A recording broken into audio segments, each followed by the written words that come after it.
We want them to see that they have an ability, like we talked about the arrows, to change the life of somebody else.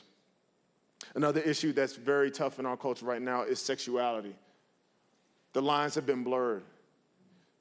When it comes to God's best for us, one man, one woman in the context of marriage for life, that's what he ordained for us. We need to be people who, although we may have had missteps at times, we need to be people that steer culture back to what he has for us. We need to be people that want to get in the driver's seat and pull it back. Don't allow yourself to be people of relativism. Don't allow yourself to be people who compromise.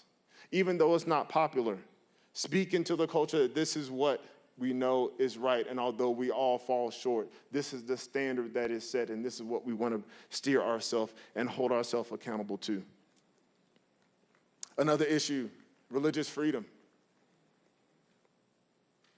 I remember a couple years ago when Coach Kennedy up there at Bremerton High School, he was praying with his players, and he was fired. I remember when Jack Phillips had the whole uproar about the cake. Religious freedom is something that we hold dear and something that we have to continue to fight for. All these issues I mentioned, though, we don't get anywhere as believers, as families, as mothers, fathers, as conservatives, if we don't enter into the conversation, just like the verse in Micah said, with justice, with mercy, and with humility. Lastly, in March of 1865, about a month before he was assassinated, President Abraham Lincoln said he was trying to bring the country back together after a bloody, bloody civil war, a war that divided families, a war that divided the nation, and he was charged with the job of bringing the country together after such a huge split.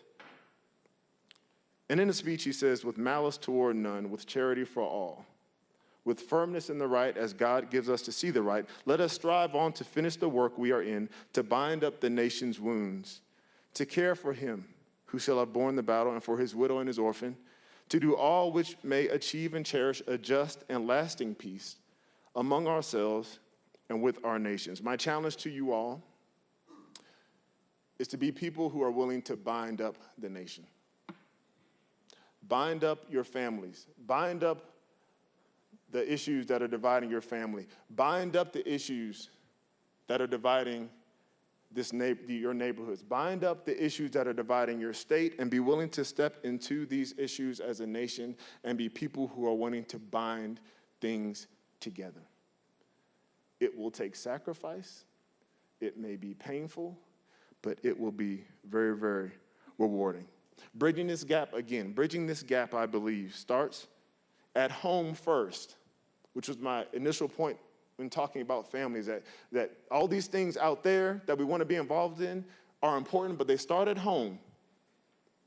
Learning how to have these conversations, learning how to do this work starts at home, and then it permeates out to the public square. My wife says this all the time. She says, Benjamin, it's not about you. Benjamin, it's not about you. She's been saying that to me for a while. I'm starting to think. Her point in saying that, though, is there are so many things that I feel aren't right that affect me.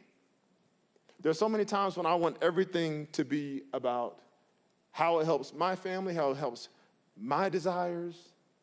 And she says, Benjamin, it's not always about you. What is God doing through you? How are you being obedient and allowing him to work through you? It may not turn out how you want it to be. It may not always be about what you want. It's not about you. It's about the greater good. But on the flip side, it is about you. Because if we don't do what we're called to do, our families, our neighborhoods, our country, our world will suffer because of it. Bind up the wounds. Do what you've been called to do. Engage, and be people who are willing to act with justice, with truth, with mercy, and to walk humbly before our God. Thank you.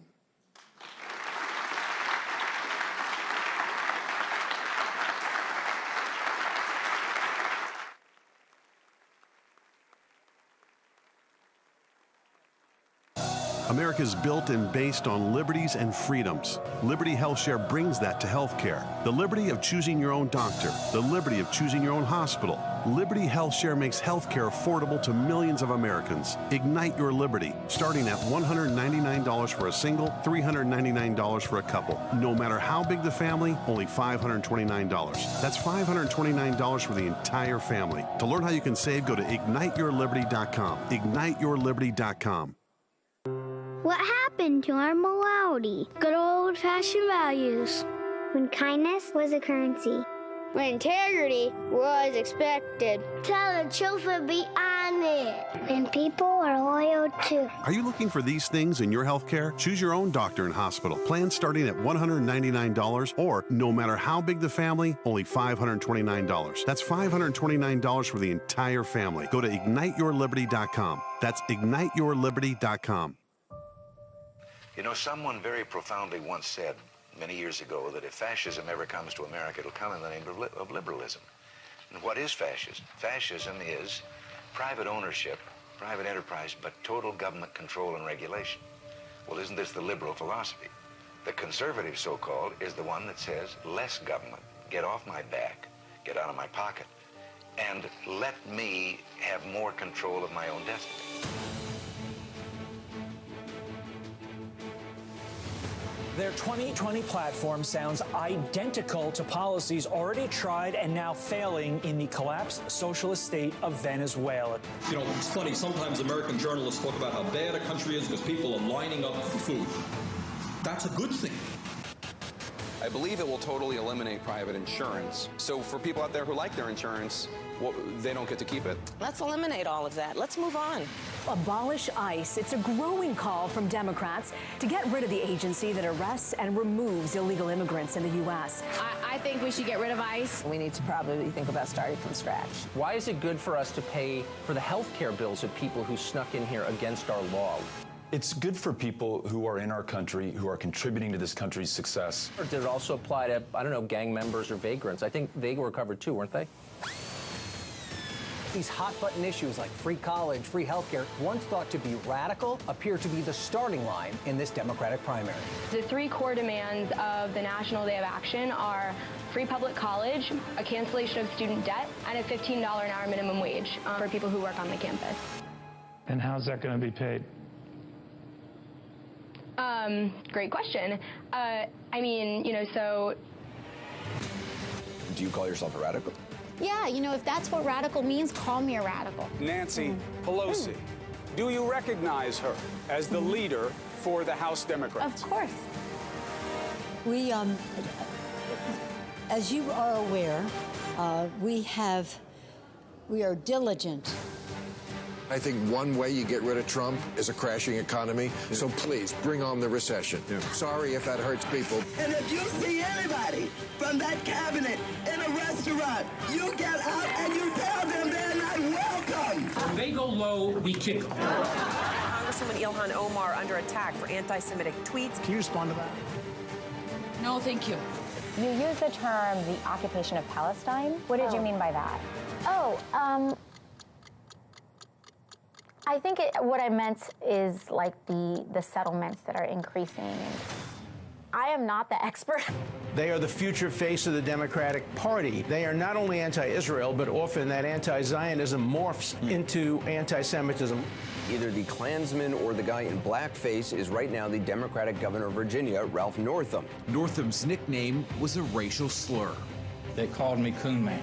I did participate in a dance contest in which I darkened my face as part of a Michael Jackson costume. I actually won the contest because I had learned how to do the moonwalk. My wife says inappropriate circumstances. Tonight! Democratic Senator Elizabeth Warren of Massachusetts with a DNA test to prove her Native American ancestry. Her DNA test claiming she's part Native American appears to be backfiring. Tonight, the leaders of the Cherokee Nation are speaking out against Senator Elizabeth Warren's campaign video touting her Native American ancestry. Have you considered dropping out of the race?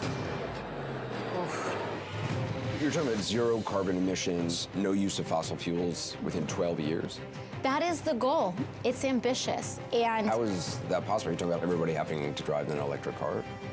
admitting in earlier drafts that, quote, we aren't sure that we'll be able to fully get rid of farting cows and airplanes that fast.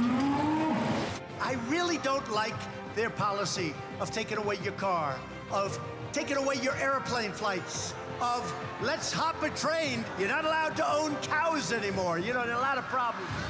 It was stunning how quickly some Democrats jumped on this proposal. We need to be bold. Oh, it's impractical. Oh, it's too expensive. Keeping track of Democrats who might be driving a hard left, and a lot of them happy to do so. Socialism is apparently becoming mainstream.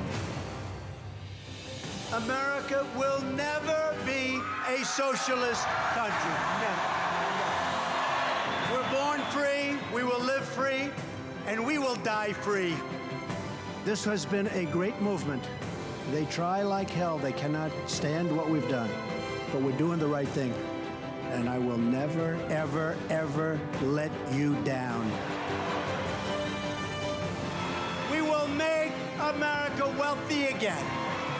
We will make America strong again. We will make America safe again. And we will make America great again.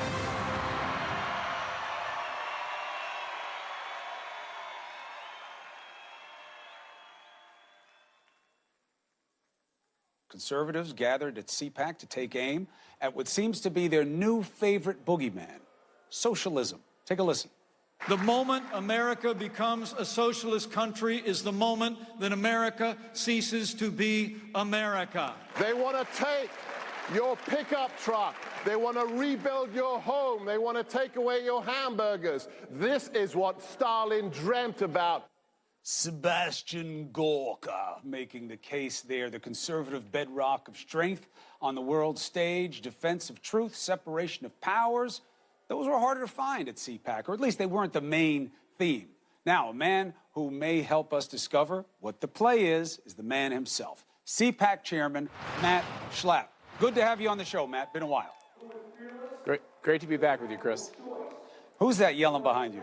Oh, the CPAC is going on. Oh, great, great. We're getting some ambient sound as well. All right, so do me a favor. Let's do a little plus minus, Matt. Make the pitch to the audience about the socialism bent. Is this just hyperbole, or are you going to make a real case that that's where we're headed? Well, quite honestly, I think it's a little shocking for some of us. I mean, the theme of our CPAC this year is what makes America great. The intent is to go back to some foundational principles of why America is exceptional. And out of nowhere, as a result of the 2018 election, there is a brand new stridency. Bernie is not standing alone. Elizabeth Warren is not standing alone. You actually have Democrats, elected Democrats, who are embracing socialism. It's a totally legitimate pushback after socialism has failed so extravagantly all over the globe, and most specifically right now in Venezuela. So I think the American people actually think the idea of embracing socialism is pretty controversial.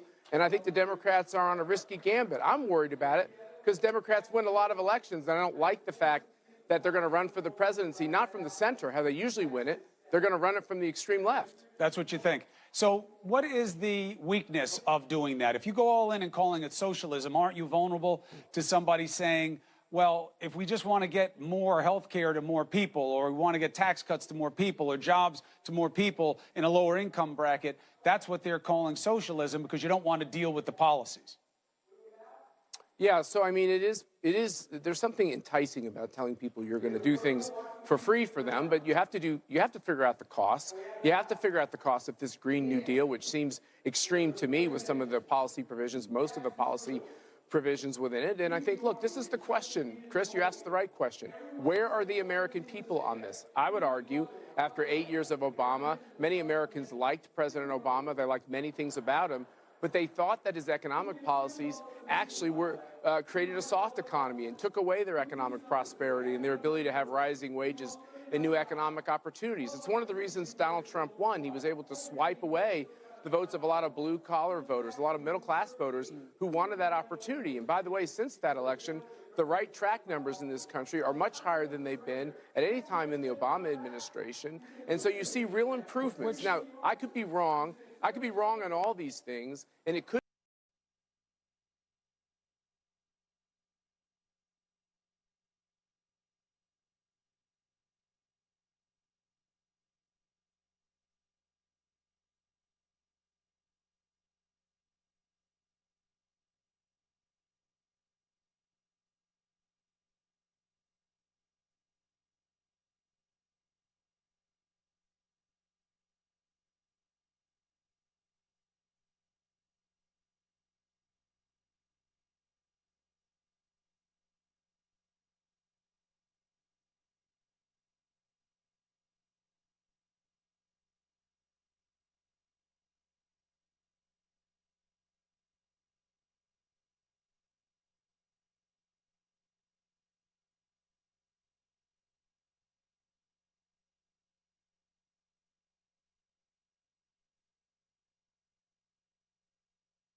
CPAC is the biggest and best we've ever seen.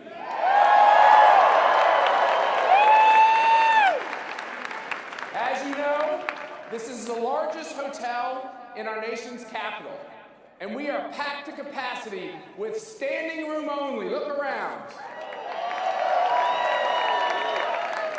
We're so full, even our overflow rooms have overflow rooms. And we even opened up the wall in the back. Take a look behind and wave to everybody standing in the back of the room. And it's not just the back of the room. For the first time ever, we have added 3 CPAC satellite campuses because we can't get everyone in the largest hotel. We have one at Liberty University in Lynchburg, Virginia. California at Pepperdine University. And we've told you about our new conservative unions in Japan and now in Australia.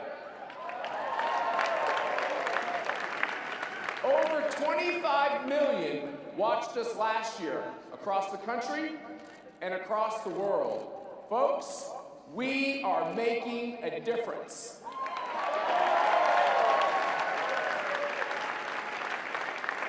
And as we've walked around these halls the last couple of days, what have we learned? A lot. Despite all the media coverage of Republican splits and conservative crack-ups, this movement has never been so unified. And you, the activists, have never felt so vindicated. Like many of you, I have worked in Republican circles for decades. But like most conservatives, I always knew that I never truly belonged to their club. So I was one of those Americans who rooted for and appreciated this outsider. President Trump, like Ronald Reagan before him, has taken on the powerful, the established, the untouchable. And like Reagan, when he wants to recharge, he connects to his base here at CPAC.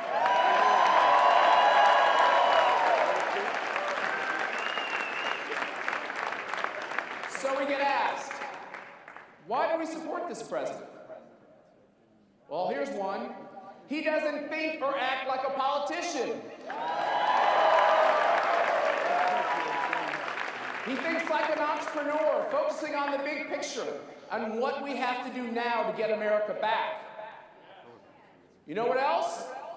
He's putting it all on the line. This president is working for free in a last-ditch attempt to get this country on the right path. Let's keep moving over the middle. And you know what else? He beats the left at their own game.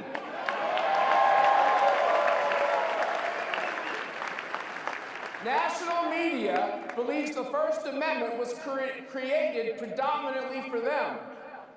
Well, President Trump believes the Constitution is about all of us, Americans.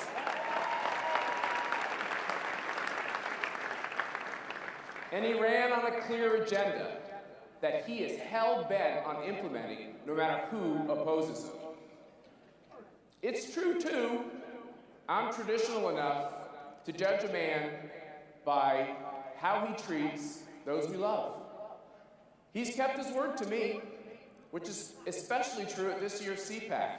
Even in the midst of nuclear diplomacy, Mr. President, we are happy that when you walked away, you walked here to be with us.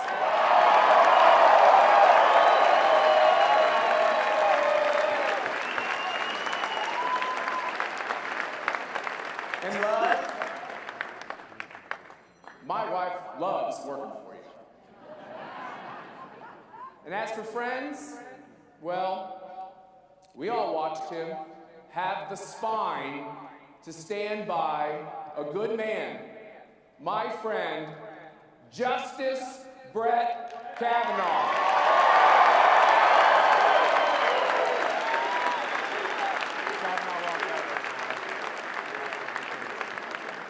Please, welcome to the CPAC stage, our president, Donald Trump.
They came from all over. And what we did in 2016, the election we call it with a capital E, it's never been done before, and we're going to do it, I think, again in 2020.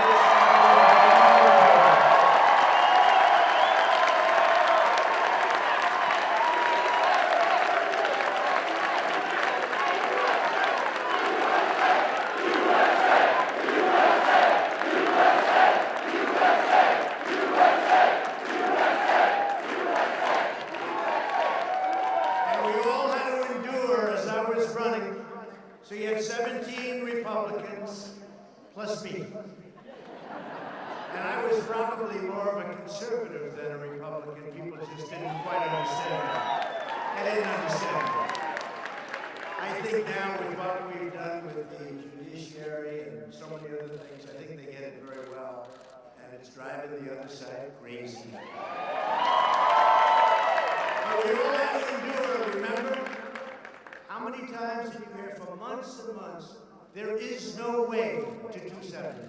You know what that means, right? There is no way to 270. They couldn't get me there. We might as well have just given up. But there wasn't any way to 270. In fact, I actually went up to Maine to get one, and I did win the one, but we didn't need it. We won Maine. We won our half of Maine. You have Nebraska. We won both in Nebraska. We won the half. We had to win in Maine. So we got the one, but we didn't need the one because we didn't get 270. We got 306 to 270.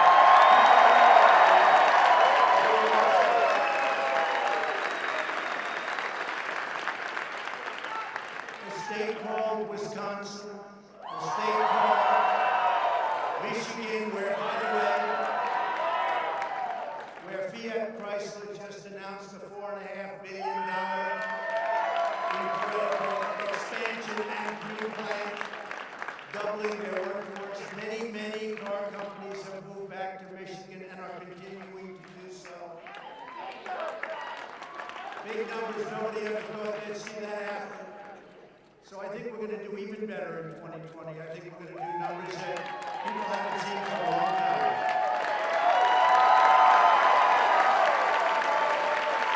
The men and women here today are on the front lines of protecting America's interests, defending America's value, and reclaiming our nation's priceless heritage.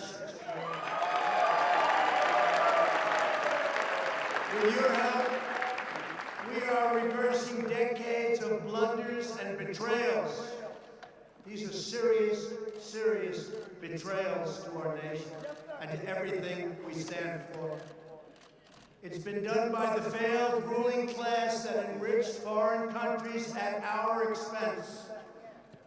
It wasn't America first. In many cases, it was America last. Those days are over, long over.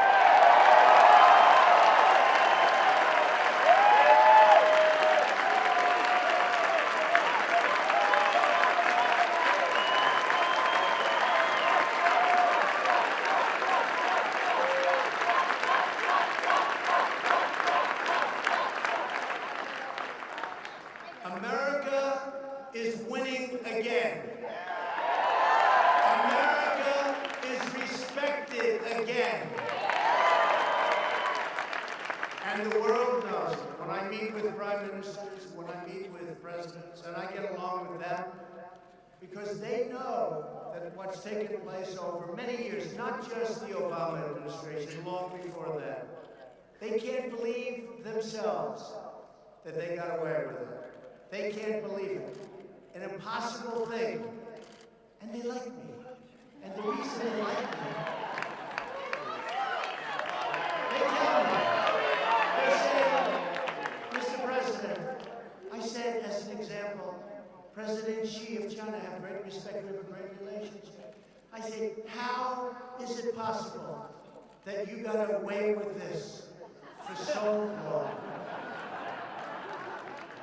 And he said, because nobody ever asked us to change. When they charge 40% tariffs on our cars going into China, and we charge them nothing coming into our country, when they raise their tariff from 10% to 25% and then to 40%, and they said to me, we expected that somebody would call and say, you can't do that. Nobody called, so we just left it. And I don't blame them. We should have been doing the same thing to them, but we didn't.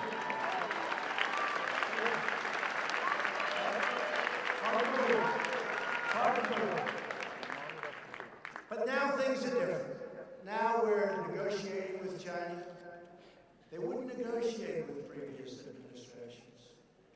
But I found some very old laws from when our country was rich, really rich. The old tariff laws, we had to dust them off. You could hardly see them. Unfortunately, they weren't terminated. We started getting politically correct even back then. But I said, when we were doing the great things, what happened to those laws? And I checked, and I found 301 and 382. I found one 1938, where we can do what we have to do. But you know, they had a debate it was really a rough time in our country because we had so much money we didn't know what the hell to do with it. It was called the Great Tariff Debate. Mark Levin will look this up. And the problem is with Mark, if I make a little mistake, he'll let us know on Sunday night. You gotta be very careful when I talk about this. The Great Tariff Debate of 1888. And the debate was, we didn't know what to do with all the money we were making. We were so rich. And McKinley, prior to being president, he was very strong on protecting our assets, protecting our country. And he made statements that others cannot come into our country and steal our wealth and steal our jobs and build their country and not defend our country. We can't do that. We can't ever allow that to happen.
But they should stay with that argument, never change.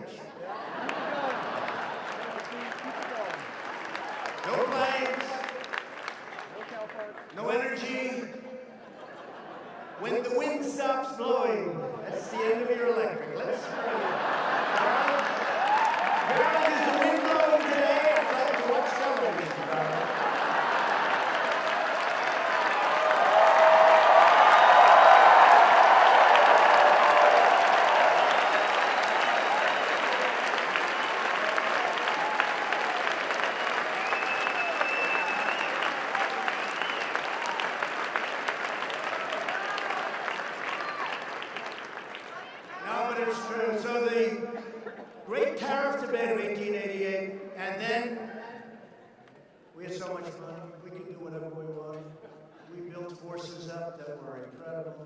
Then in 1913, they ended tariffs. Okay? They ended tariffs. Somebody got stupid. And they said, oh, it's okay for other nations to come in. I won't use a certain word because it's not politically, but everybody knows the word I love to use. Should I use it? I won't do it. Our great First Lady always said, don't use certain words, please. I said, but the audience wanted me to do it. She said, don't do it.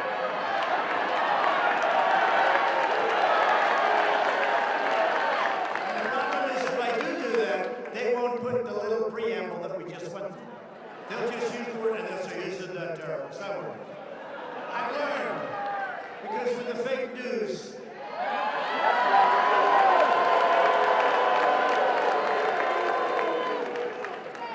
if you tell a joke, if you're sarcastic, if you're having fun with the audience, if you're on live television with millions of people and 25,000 people in an arena, and if you say something like, Russia, please, if you can, get us Hillary Clinton's emails.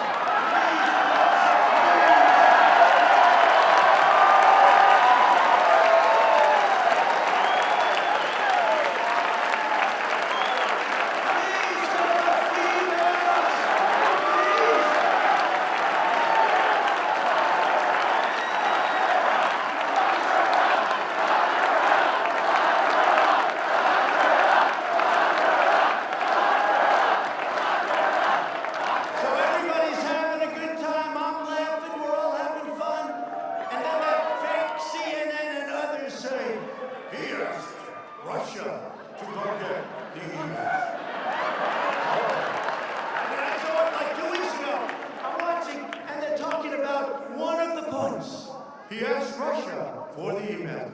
These people are sick, and I'm telling you, they know the game. They know the game, and they play it dirty, dirtier than anybody's ever played the game. Dirtier than it's ever been played. But the thing that we've done is very special, because on trade and because of tariffs, and I know there are people in the Republican Party and people really, even conservatives, good conservatives, they don't like tariffs. I'm not liking or not liking. The minimum, the greatest negotiating tool in the history of our country. Do you think China would be sending their top representatives over? Right now, China's paying 25% tariff on $50 billion worth of technology goods. I was then going to charge them 25% on $200 billion, not like 200 million, that's a lot. This is 200 with a B, billion, 200 billion. So, but I was nice because we're having a very strong negotiation, which if it weren't for tariffs, and I tell this to President Xi, this is nothing to hide, I would never be talking like this because in theory, it could hurt your negotiating position, but in my case, it can't, because it's true. I was nice. And I left it at 10% on $200 billion, and here's the beauty. We've lost so much money with China, $500 billion a year. And on trade is such a disaster, it's $507 billion a year. China, just one country. We lose with everybody, almost. But China's one country. $507 billion for many years. So the beauty is this. I have $250 billion more to put tariffs on. The numbers are staggering. Billions of dollars right now are pouring into our treasury. And for those of you that haven't done the research, if you look, of the 25%, our country, as it's turned out, because it's now been on there for a long while, and I'm in no rush because I'm fine with it. I'm fine with it. Of the 25 points, we've paid for 4 points, and China's paid for 21 points. Okay, 21. That's what the numbers are. Very simple. You know, everyone said, oh, it's a tax on our... It's not really. And what China and other countries do sometimes is they will subsidize it. So the tax really is incredible. But what it is beyond everything else, I can negotiate. But then you have senators and a few congressmen, but not Mark Meadows. Where's the great Mark Meadows?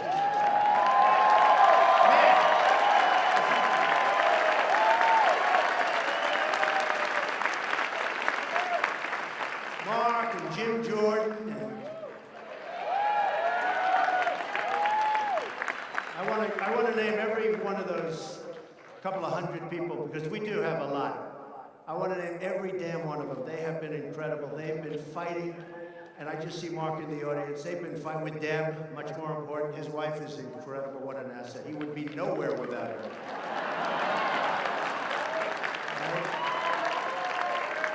But they fight so hard on this witch hunt, this phony deal that they put together, this phony thing that now looks like it's dying, so they don't have anything with Russia. There's no collusion. So now they go and morph into, let's inspect every deal he's ever done. We're going to go into his finances. We're going to check his deals. We're going to check. These people are sick.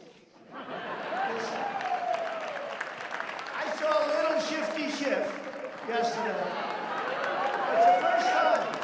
He went into a meeting, and he said, we're going to look into his finance. I said, where did that come from? He always talked about Russia. Collusion with Russia. The collusion delusion. So now we're waiting for a report, and we'll find out whether or not, and who we're dealing with. We're waiting for a report by people that weren't elected. Think of this. We had the greatest election. In all fairness, I used to hear Andrew Jackson. This was now greater than the election of Andrew Jackson. People say it. No, people say it. I'm not saying it. This was the equivalent or greater. You know, they used to go to Ronald Reagan when I first started. This is Ronald Reagan. Then we started really doing well, and they were coming from everywhere to vote. Those red hats and white ones. The key isn't the color. The key is what it says. Make America great again.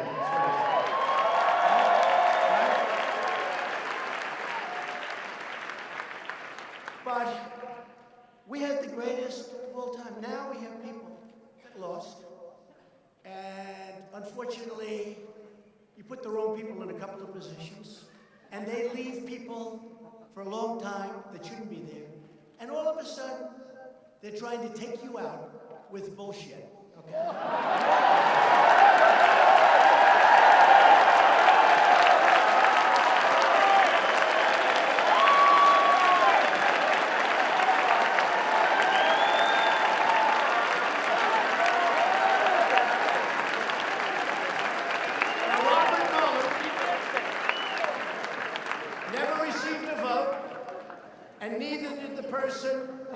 That appointed him.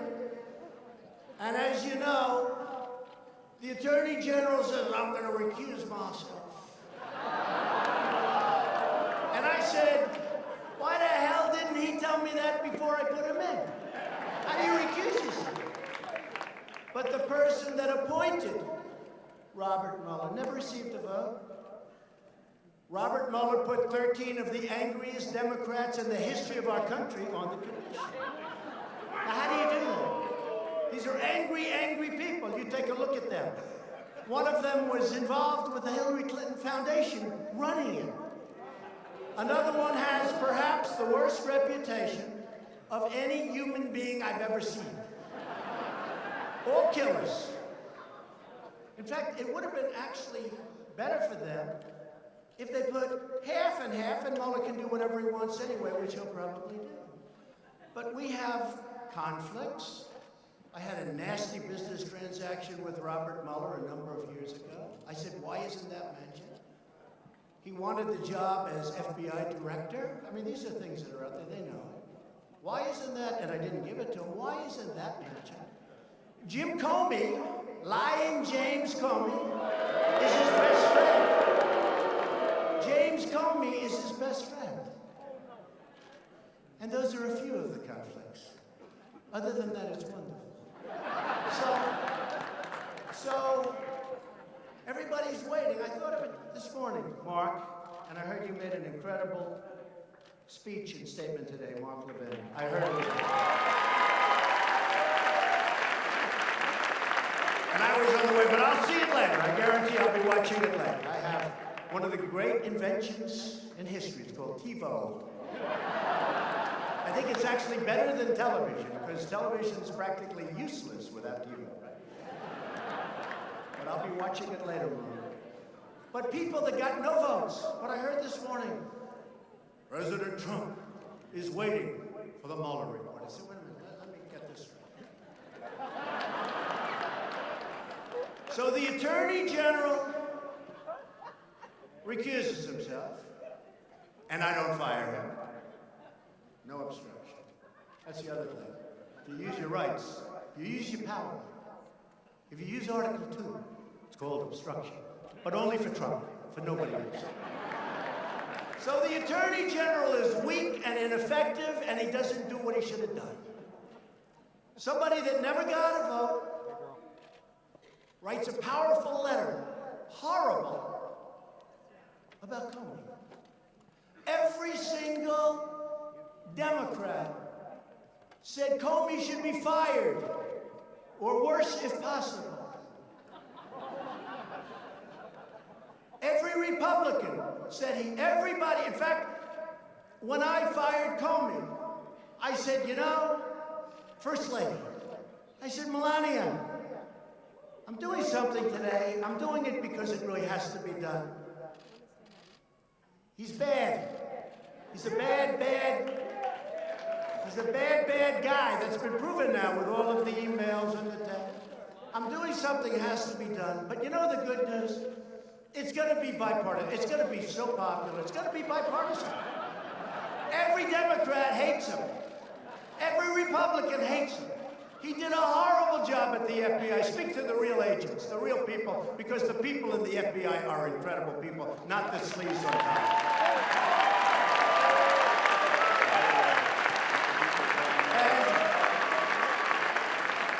And I said to the First Lady, I said, but you know the good news?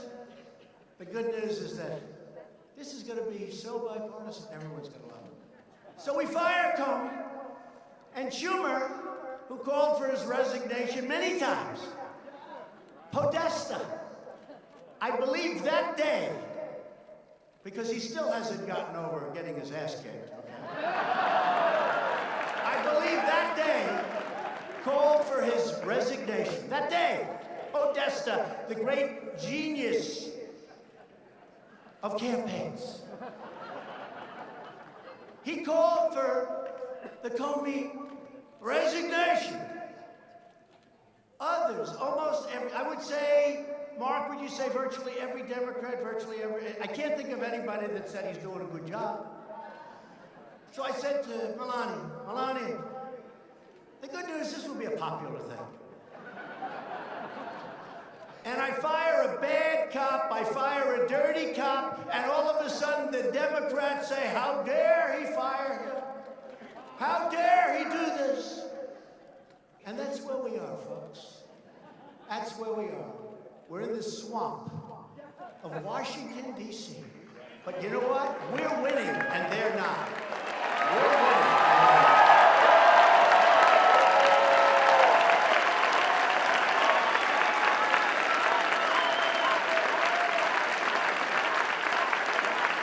So just to finish, I'll tell you, Max Lab is loving this. He's saying, this is a lot more than we paid for. You know, normally you read a few pages and you say, bye, folks. But you know what I like about this? Number one, I'm in love, and you're in love. We're all in love together. We've done something that nobody's done.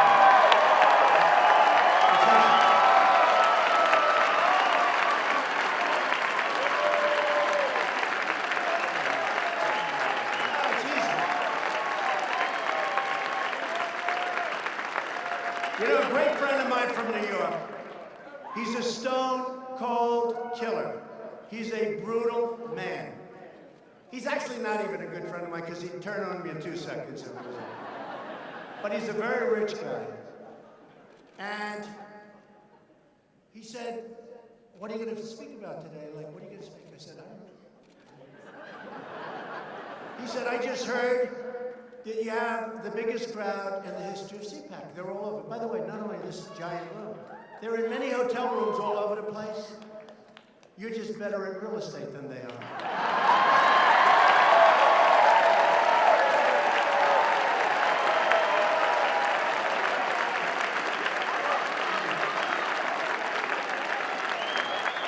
But this guy, you all know his name, very rich guy, and he has a problem with a thing called public public speaking. If he has to speak to more than like 5 people, he chokes. He can't breathe, you know. Oh, are you okay? He kills people for a living, meaning mentally and financially. But if there's like an audience of 9, it's like... So he said to me, how the hell do you do that?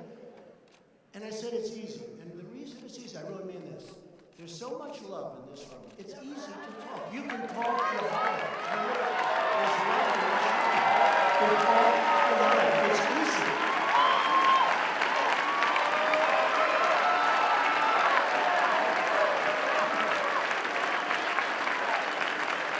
It's easy. It's easy. And we've had that from the day I came down with your First Lady on the escalator in Trump Tower. It's been easy. And you know what? We never had an empty seat. We went out and helped Ted Cruz. We went out and helped so many people. And I'll tell you what, if we didn't do those 32 rallies, and it wasn't easy, when you're doing rallies with 25, 30,000 people, in Texas, we had 109,000 people sign up. We used the Houston Rockets Arena. It holds 22,000. Tens of thousands were outside. We were sending notices, please don't come. That's a little different. Usually people are begging, well, yeah, like, can somebody come? We never had an empty seat. Of course, the Washington Post, a guy named David Weigel, he wrote an article. Some arena, no, listen to this. He wrote an article. He got there 4 hours early. He took pictures of an empty arena. He then put out a note, something to the effect, not very good crowd size, Mr. President. And I never saw it, because I don't follow the guy. But thousands of people that were in that arena that was packed with 25,000 people outside that couldn't get in. He got there 4 or 5 hours early because he doesn't fly private, you know. And maybe it's because of the carbon footprint. You think maybe it must be the carbon footprint. He just doesn't want private. But he got there hours early. And, you know, the place hadn't started taking in people. They weren't going to take them in. So there were virtually nobody. And, you know, whatever it was, 18,000, when you have nobody, it's a little scary looking. So he took pictures. And you know who really got even? Our people. Because they were incensed. We had people sitting on the stairwells. We had people sitting in every seat. I don't think we've had an empty seat since we announced. And from the day we came down the escalator, I really don't believe we've had an empty seat at any arena, at any stadium. It's been an incredible thing. And that's why I say, this has never, ever happened before. And now we have to verify it in 2020 with an even bigger victory.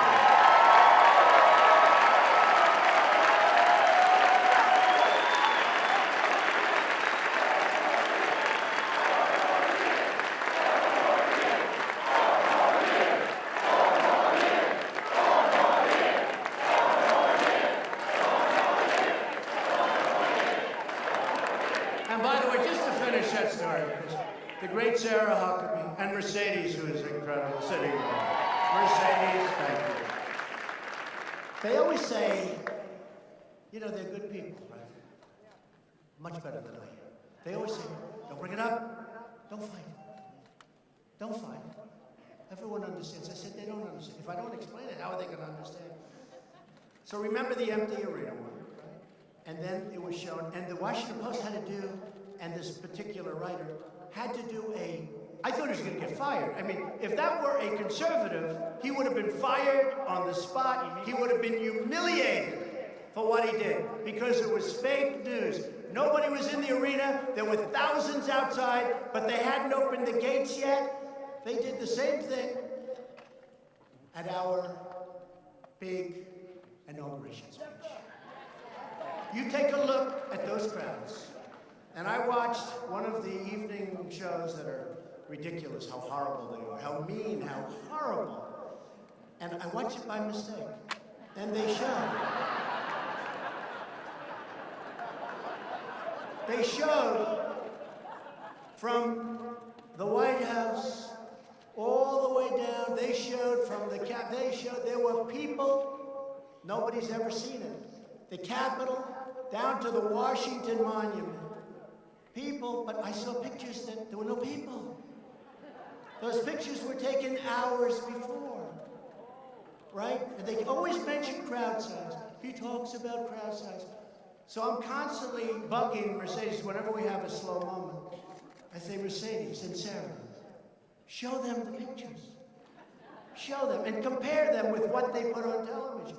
Those pictures were taken hours before. And remember this also, not that Obama would ever do this, but we had fencing all the way down to the Washington Monument, and it was raining, and it was wet, and the grass was wet. And women and men, and I consider them totally equal, so I'm not going to say it's harder. In fact, it's probably, with the men I know, it's actually easier for the women to make the walk, right? But they had to walk all the way down. They had to walk with high heels in many cases. They had to walk all the way down to the Washington Monument and then back. And I looked and I made a speech and I said before I got on, I said to the people that were sitting next to me, I've never seen anything like this. Look at that crowd. And it was wide. Wide. We had a crowd, I've never seen anything like it. And I have to live with crowd size. It's all a phony deal, folks. But I saw a picture just the other night of practically no people. It was taken hours before our great day. That was a great day for us. That was a great, great day. People came from all over. People came from all over. So Sarah said, and Mercedes said, sir, it doesn't matter, nobody cares. I said, but I care. And people care. People care. So what I'm going to do is I'll give it to the great one. I'll give it to Mark Levin. And I'll give him the picture. And then I'll show you where they showed just the other day an empty field, like nobody on it. And you'll see the sun, you can see it's very dark because the sun's like starting to rise. And you can have some fun. You're going to get big ratings on your show, I'll tell you that. Sunday night, everybody. Sunday night. 10 o'clock, right? Sunday night at 10 o'clock. Thank you. I knew that actually, but thank you. All right, now let's get back into what I'm here for. And don't fall asleep. Don't fall asleep, right? Don't fall asleep. Somebody said, oh, the speech you made, sir, the State of the Union speech was incredible.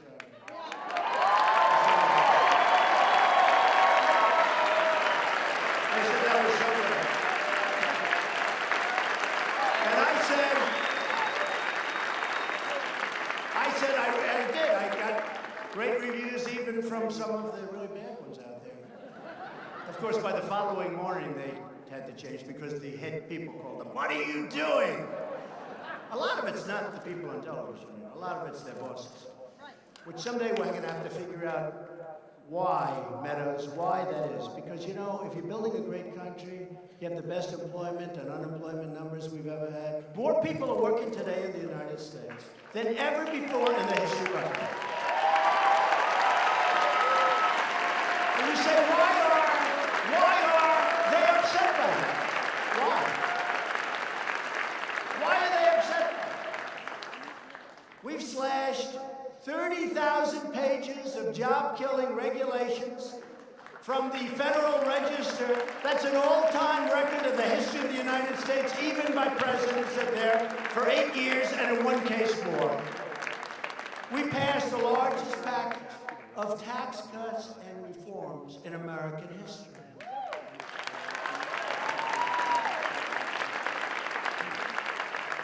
And we got rid of the individual mandate, which is a big deal, which should lead to the ending of the disaster known as Obamacare. The great state of Texas has a case, and it was literally based on the individual mandate. Now that it's gone, I don't know how they rule against it. Now we'll have to find out. But that'll soon be up in the Supreme Court of the United States, I hope. And we're going to see what happens. And then we're going to get together with the Democrats and come up with really great health care. Okay?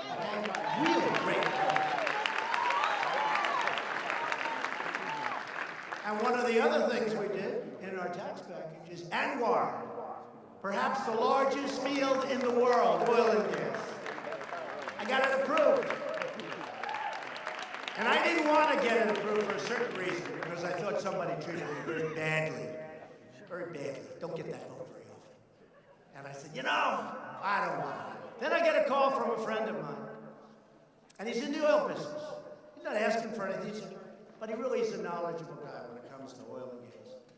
He said to me, hey, and they all call me Mr. President. I have friends that for 35 years, hey, Don, how you doing? Hey, Donnie, I love you, Donnie. For 35 years now, they call Mr. President, sir. How are you? I have a friend, very rich guy, Richard Lefrak in New York, builder, good builder. He calls me all my life. Hey, Don, how you doing? I've known this guy so long. From kindergarten. It's true. Hi, Don, how you doing? How's everything? And now, I get a call the other day. Mr. President, how are you, sir? How are you? I said, Richard, lighten up. Call me Donald. Richard, call me Donald. You've known me for, I don't want to say because I don't want my wife to hear the number. It's true. Actually, that's actually true. Richard came up. He said, I've known your husband for 65 years. I said, don't say it. I say 20, 25, 30. Don't say 65 years. But I said, Richard, call me Donald like you always do. Call me Don. Okay, Don. Okay. He gets his breath. 2 minutes later, Mr. President. But maybe that's a good thing. That's called respect for the office, right? Maybe that's many.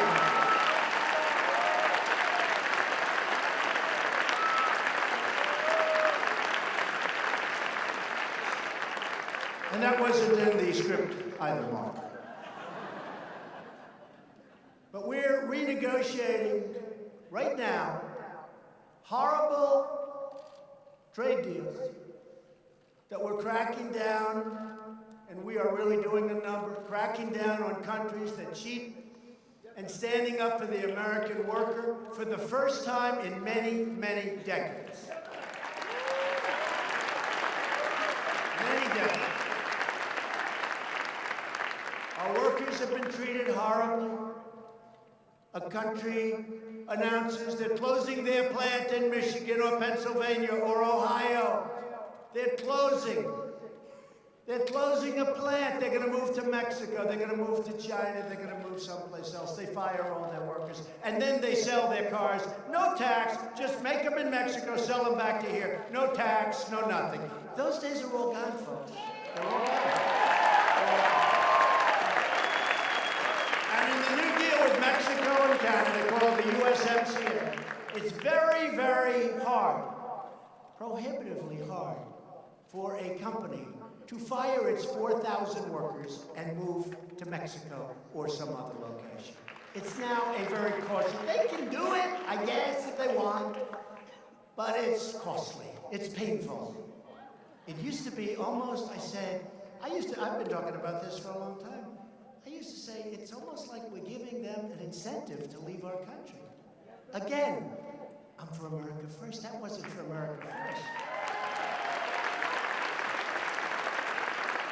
And we have great companies that are now moving back to our country. They're coming back in. They're coming back in. And by the way, you know I'm building the wall. We're finishing the wall. We got a lot of money.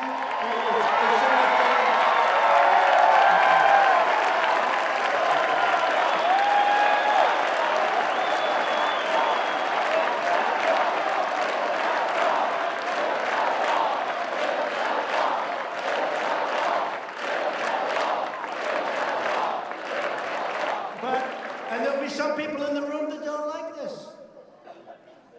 We're down to 3.7% unemployment, the lowest number in a long time. But think of this. I got all these companies moving in. They need workers. We have to bring people into our country to work in these great plants that are opening up all over the place. This was not necessarily what I was saying during the campaign, because I never knew we would be as successful as we've been. Companies are roaring back into our country, and now we want people to come in. We need workers to come in, but they've got to come in legally, and they've got to come in through merit.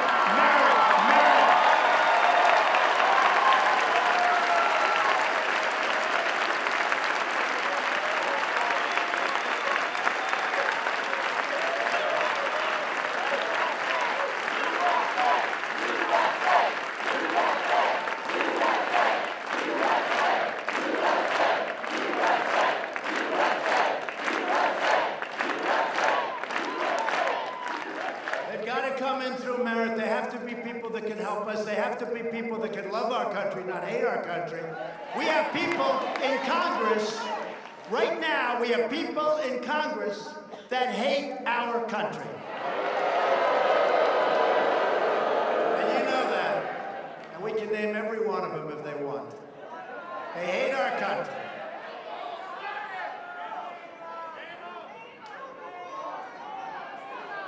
Sad. It's very sad. When I see some of the things being made, the statements being made, very, very sad.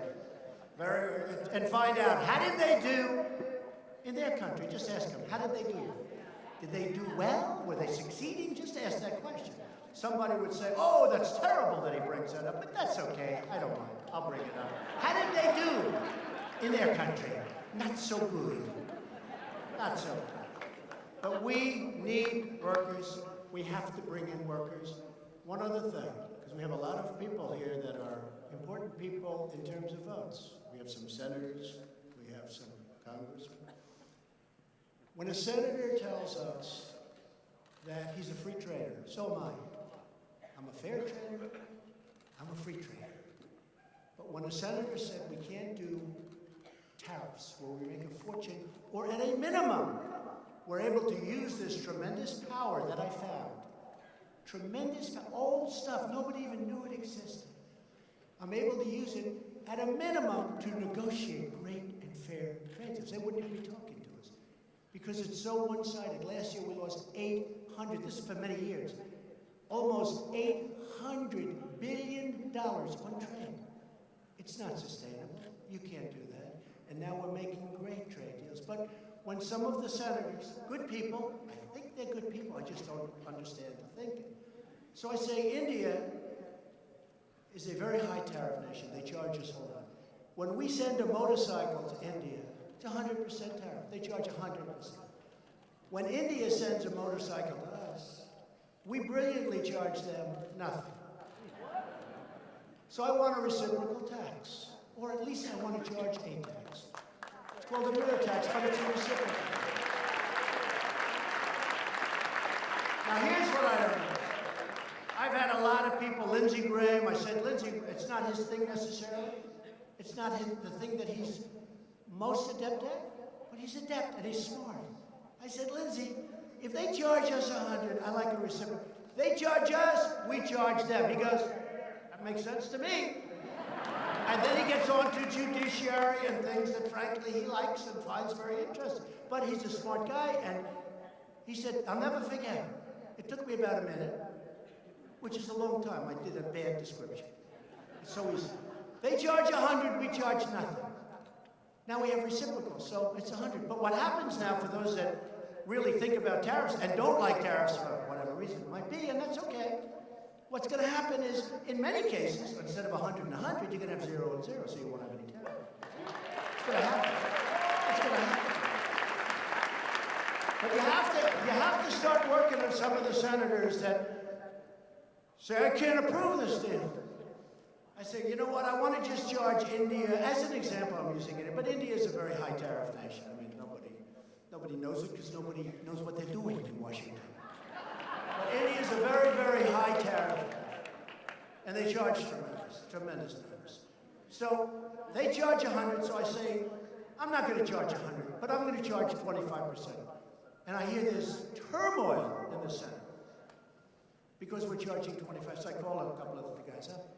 I say, fellas, listen, they're charging us 100 for the exact same product. I want to charge them 25, and I feel so foolish charging 25 because it should be 100. But I'm doing 25 only because of you. I want to get your support. Sir, that's not free trade. Where do these people come from? Where do they come from? I need your help. I need your help, the voters' help. Where do they come from?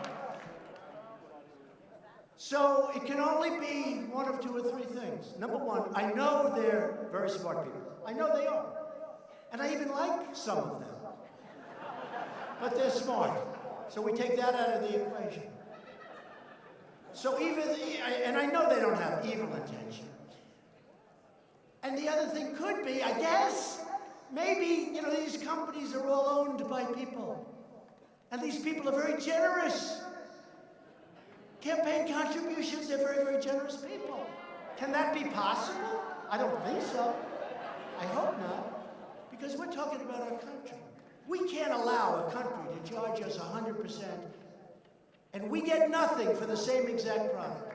For one thing, they don't respect us. They think we're stupido. They don't respect us. But let me tell you something. The world respects our country again. They respect us.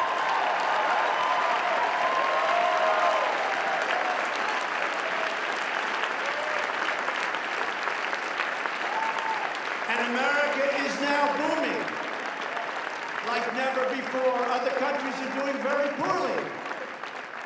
Other countries are doing very poorly. And that makes it even harder for us to be successful. Plus, we have a gentleman that likes raising interest rates in the Fed. We have a gentleman that loves quantitative tightening in the Fed.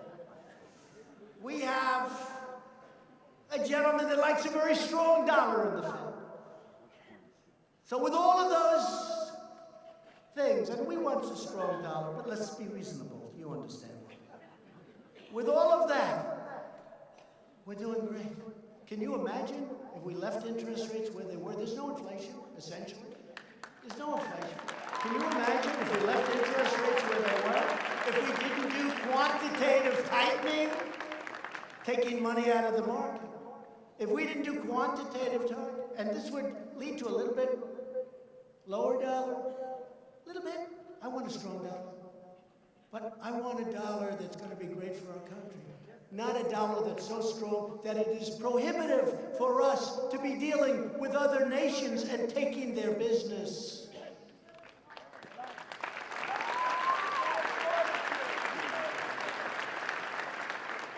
Since the election, we've created a number that I would have said during the campaign, the fake newssters back there would have said this is crazy. 5.3 million new jobs, including over now 600,000 beautiful, brand new manufacturing jobs that were never going to come back to our country.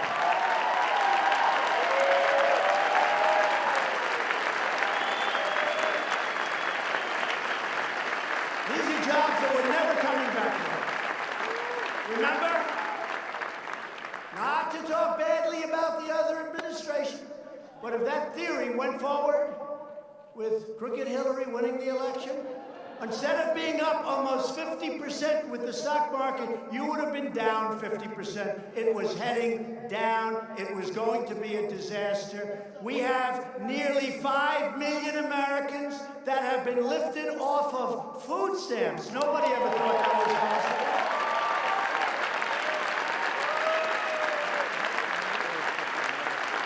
The unemployment rate has reached the lowest in over 51 years, and African American, and you've heard me say this many times, Hispanic American, Asian American unemployment rates are at their all-time historic lows.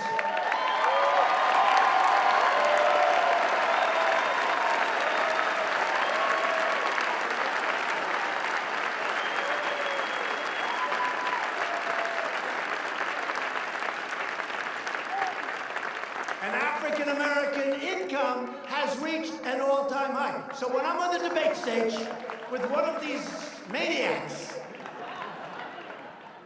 I mean, trains to Hawaii. How do you get to Europe? We haven't figured that one out yet. We don't use airplanes anymore.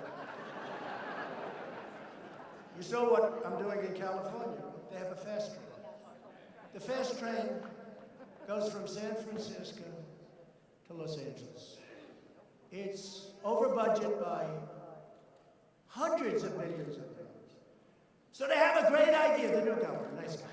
Yes, nice guy. When I'm with him face to face, nice. When he speaks about me, not so nice, but face to face, he loves me. Called me up, he said, you're a great president, you're doing a great job. He actually did 2 weeks ago, 3 weeks ago, he'll probably deny it, but check the phone records at the White House. Everybody else does.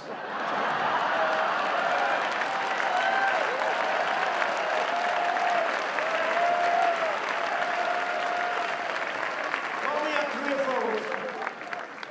I think they need some forest money because, honestly, the management of the forest is very bad, and that's one of the problems they have. I said, you got to get those forests. We can't keep sending billions and billions and losing hundreds of lives, more importantly. Got to clean it up. It's called management. When a tree falls, you can't let the environmentalists say you can't take that tree out. It becomes like a matchstick, that tree. It hits a flame, it goes up. The leaves, every once in a while, you have to remove the leaves because they are so. A guy smoking a cigarette, he throws it away. He doesn't mean it. The thing catches on fire. We'll lose 400,000 acres and people are killed. You got to have management. But he called me up the other day, recently, let's say 4 weeks ago or so. He said, I just want to tell you, you're a great president, and you're one of the smartest people I've ever met. That's what he said. Now, that's what he said. Will he admit it? No, I doubt it. But that's what he said. And you're doing a great job. And then he did start talking about, in all fairness, additional money for the fire, which is, it's okay. That's okay. We have great talks. I mean, I like him. Gavin Newsom, I like him. Nice guy. But they say things, politicians, they say things to your face, and then you see 2 days later they're giving a news conference. It's like, where did that guy come from? Where did he come from? But everyone in this great country, right now, because of our great new economy, is doing well, except, of course, for the never-Trumpers. But they are on mouth-to-mouth resuscitation.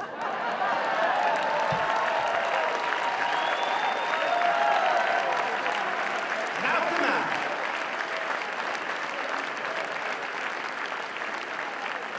Mouth-to-mouth. They're hanging in there, a couple of them. I mean, these guys have gotten me wrong. Not only never-Trumpers. You have never-Trumpers, you have certain hardline. They're basically dishonest people, because look, let's face it. Whether you like me or not, if my name is Smith instead of Trump, and if you told them I put in over 100 federal judges, it'll soon be 145 federal judges and 2 Supreme Court, and 17 appellate divisions, that we've got the best economy maybe in our history, that we've got the best employment numbers and unemployment numbers in our history, that we've cut more regulations in 2 years than any president has ever done, whether it's 4, 8, or beyond, that we've taken care of our military with $1.7 billion.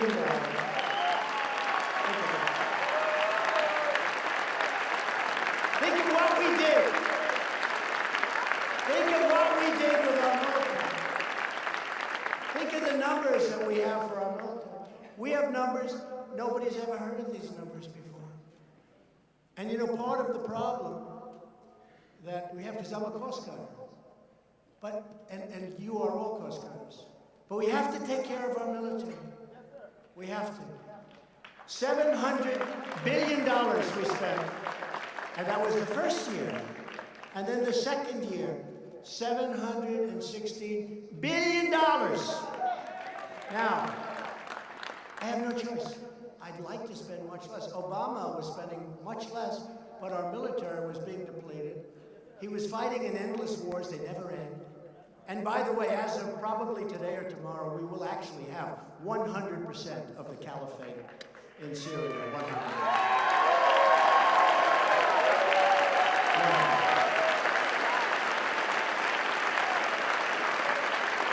And we'll leave a small group of guys in our people back home. We want to bring our people back home. It's time. Been in these wars. We were going to be in Syria for 4 months. We ended up 5 years. Just fighting. They just like to fight. We want to fix our country. We want to fix our bridges, our highways, our roads, our schools. We want to fix our country. It's time. It's time. But I was told by a general who I had to fire, I said, General, how long before we get 100% of the caliphate? He said, sir, 2 years. I said, I can't take it 2 years. And then I flew to Iraq. First time I left the White House, because I stayed in the White House for months and months, because I wanted the Democrats to get back from their vacations from Hawaii and these other. And I figured it would look good if I stayed in the White House so that you people all love me and vote for me, okay?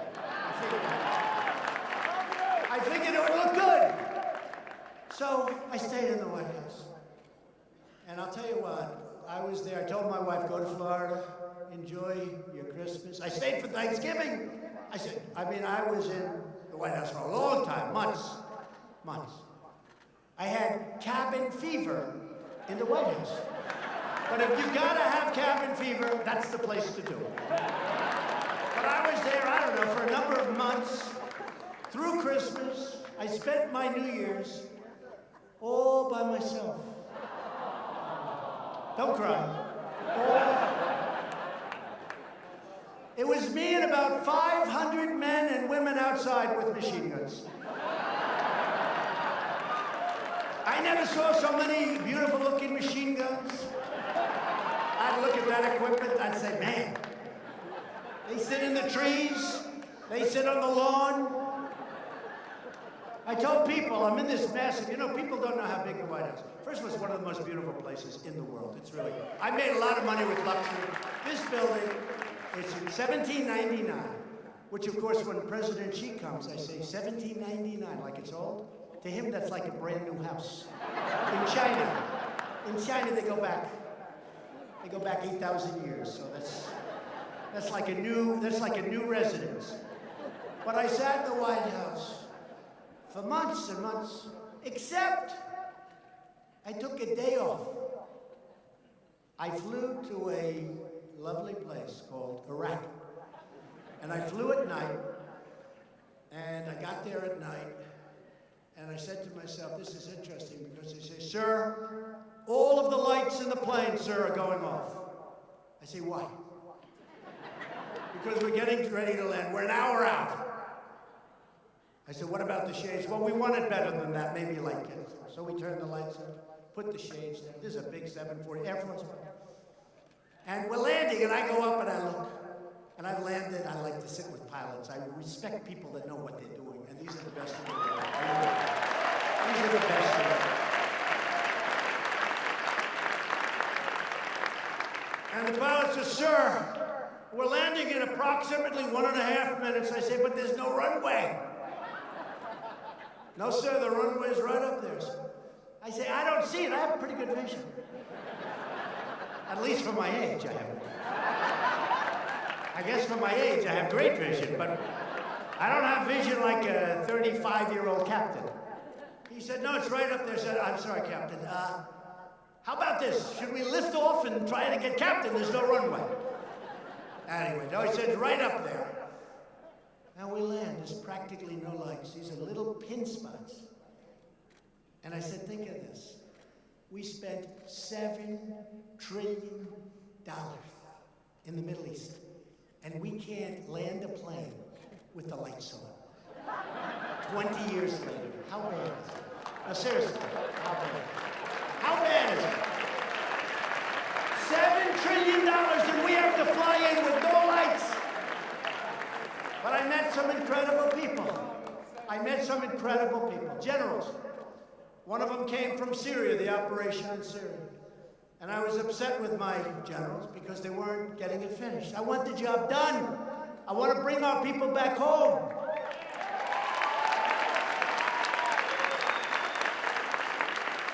Not fair. And this is why I flew. So I met generals I didn't know. General 1, General 2, General 3. I mean, these generals, there's no person in Hollywood that could play the role. These guys are like perfect people. I said, what's your name? Sir, my name is Raisin. What the hell kind of a name? I said, Raisin, like the fruit? He goes, yes, sir, Raisin. What's your last name? Kane, Raisin Kane. I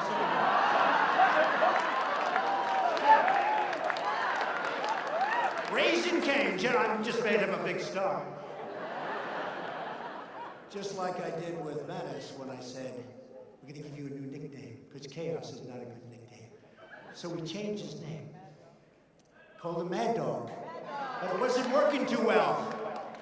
Mad Dog wasn't working too well. So what happened is I flew to Iraq. I wanted to meet the people on the site, because I learn more sometimes from soldiers, what's going on, than I do from generals. I do. I hate to say it. I tell that to the general. But I didn't have to go there. I didn't have to go there. Because I meet, and I land in this airport, the most incredible thing. We must have spent $3 billion building it. It's one of the reasons I don't want to leave Iraq so fast. I said, how do we leave this thing? So I have Raisin Kane, 3 other generals, colonels, sergeants, and I said, bring the cameras, I'm going to make a movie. This is the most incredible thing. And I said to the generals, listen, we got to get out. I want to know, why is it going to take 2 years to knock off 2 or 3 or 4%, which is what we had left? It won't, sir. I said, tell me why it won't. It won't, sir.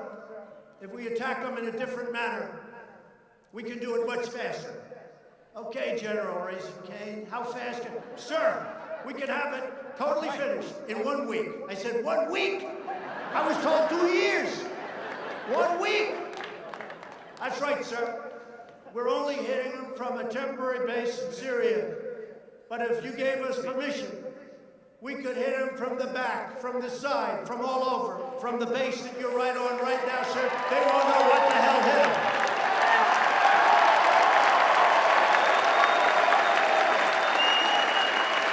They won't know what the hell hit them, sir.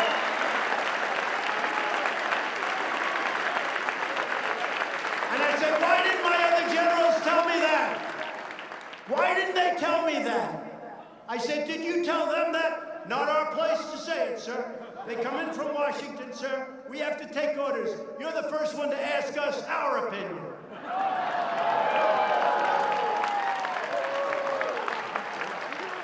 True. So I went back and I said, I'm going to get back to you soon, Raisin. I think you're great. I like you, Raisin Kane. But I did say, I said, well, hey, listen, we're in Iraq. Isn't that very far away from... I was here in a very short time, sir. I flew right in. Of course, he's taking a plane that goes 2,000 miles an hour. But incredible. What you learn from being on the site. My father was a builder. He always used to say, nobody ever got rich by sitting behind their desk. Sure. He'd say, you gotta be on this site, you gotta be with the contractors, you gotta see if they're ripping you off. You gotta collect every nail that's dropped. Every piece of wood, you can sell it. You gotta be on the site. You gotta see while they're building, while they're under construction, is that wall straight or if it's crooked? And you have to fix it before they build it, not after they build it when you rip everything down.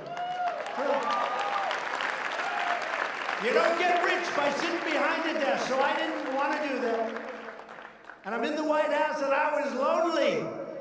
I said, let's go to Iraq.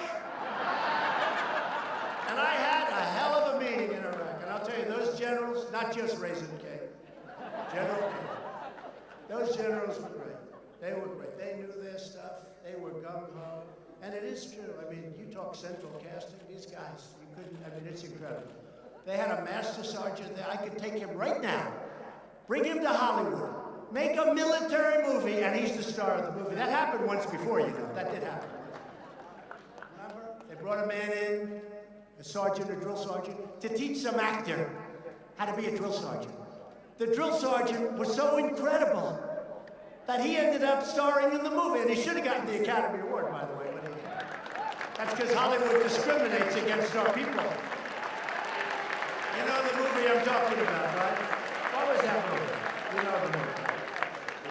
But while we're making great strides, and our country is doing as well and maybe in many ways better than it's ever done before, Democrat lawmakers are now embracing socialism. They want to replace individual rights with total government domination. Just this week, more than 100 Democrats in Congress signed up for a socialist takeover of American health care. Their radical government-run plan, if you call it that, would lead to colossal tax increases like you've never seen before, and take away private coverage from over 180 million Americans. And we have some great private coverage, and we've initiated some incredible plans like the new cooperative plan, where you get better insurance than Obamacare for a fraction of the cost.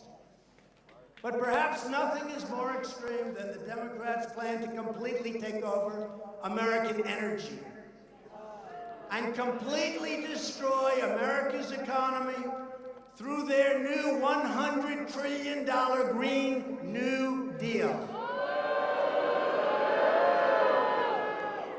Under the Green New Deal, which somebody described as a high school term paper written by a poor student. Who would believe it? It's so bad, but I'll be honest with you folks. I said, you know, it's Saturday morning. I said, Matt, should we do a little more, like, spend time? He said, yeah, would you do that? By the way, everybody okay? I haven't seen anyone. I know one thing. If Mark Levin gets up and leaves, I'll finish very quickly, because then but I haven't seen anyone leaving. Nobody's left. I watch those doors, because a lot of times, well, one time the press said, people left. Yeah, you know where they went to? The bathroom, and then they came. They showed 2 empty seats in a stadium of 19,000. They showed 2 empty seats. The people left right in front of me. And I said, oh man, maybe this isn't a good job I'm doing. Then they came back. They went to the bathroom. And a certain fake news deal showed a picture on the front page of these 2 empty seats. They said, Trump had empty seats. We never have empty seats. The Green New Deal would completely abolish the American oil, natural gas, coal, and nuclear power industries, of which we're now the leader in the world. We're the biggest now in the world because of moves that have happened over the last 2 years, by the way. And we're trying to speed up pipelines in Texas, which would have taken 15 years. We think we're almost very close to getting them approved. When that happens, we'll go probably another 30 to 40%. We need pipeline approval. We're going to have it very quickly. It was going to be a 14 to 15 year process. We should have it done. We'll pick up 30 to 40%. Their plan would remove every gas-powered car from American roads. Oh, that's not so bad. They want you to have 1 car instead of 2. And it should be electric. Okay? So tell people no more cars. No more cars. I think the auto industry is not going to do too well under this plan. What do you think, Meadows? How's this? Will the auto industry be good? I don't think so. It's not looking good. I think maybe you're going to see some bad stock prices if that passes. It would end air travel. But you'll get on a train, don't worry about it. You just have to cross up about 95% of the world. And it would force the destruction or renovation of virtually every existing structure in the United States. New York City would have to rip down buildings and rebuild them again. I don't think so. This is the craziest plan. And yet I see senators that are there for 20 years. White hair. See, I don't have white hair.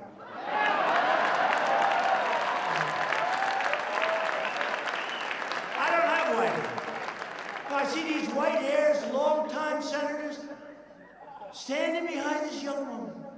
And she's ranting and raving like a lunatic. And these senators, yes, I agree with this. Yes, I agree. The crazy female senator from the state of Ohio. the state of Hawaii, right? She's like a crazy person. What she said about men is so bad. What she said about men is so bad. But she's standing in the hallway. And she didn't know too much about the plan because she's, you know, she can't understand that plan. Which probably makes her smart, actually. Now, this is the senator from Hawaii, and they're saying to her, what do you think? Well, I don't know how people are going to get to Hawaii, but I'm in favor of the plan. I don't get it. I don't get it. So she's in favor of the plan, but you won't be able to get to, well, we can take votes, I guess. We'll go back to votes. This is the new Democrat platform for the, and I don't want to talk them out of it. I swear, I don't. This is a killer. I gotta get off this subject. I want them to embrace this plan. I want them to go and sell this plan. I just want to be the Republican that runs against them tonight.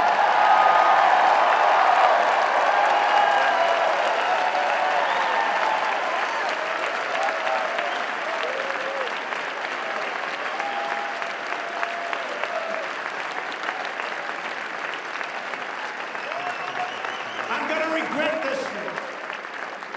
This speech should have been delivered 1 year from now, not now, damn it. Because they're going to grit together. They're going to say, you know, this guy's really laying for us. I should have saved the Pocahontas thing for another year. Because I've destroyed her political career, and now I won't get a chance to run against her, and I would have loved that. We got to, you know, I don't want to knock out all of the good stuff and end up with somebody that's actually got talent. That would be So I do like the Green New Deal. I respect it greatly. It should be part of the dialogue of the next election.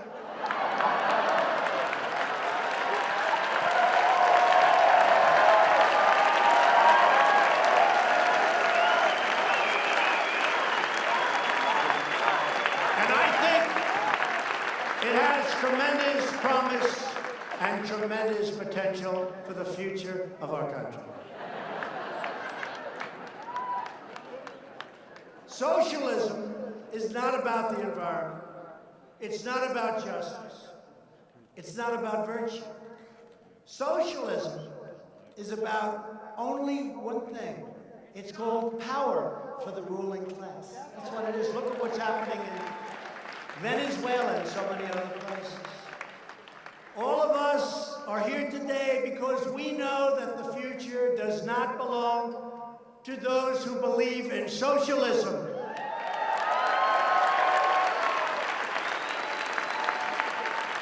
And I heard yesterday a great speech from our Vice President, Mike Pence, talking about this very subject and talking about it beautifully.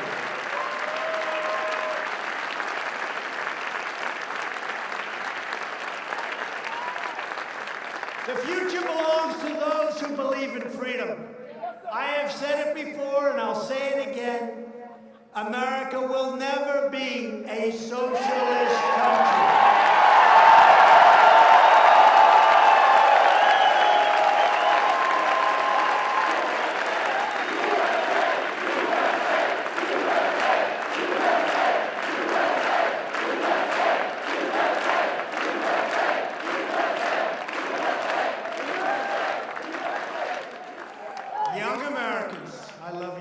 Speaking of young Americans, Candace, stand up. Candace is getting married.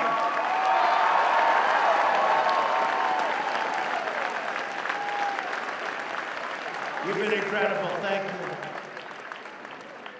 you. Your whole group has been great. You're getting married. Seems like a nice guy to me. Congratulations. You've been so great. Thank you very much, Candace. And Charlie, what a job you're doing. Where's Charlie? Where's Charlie? Where is Charlie? Because he has done an incredible job. Thank you very much.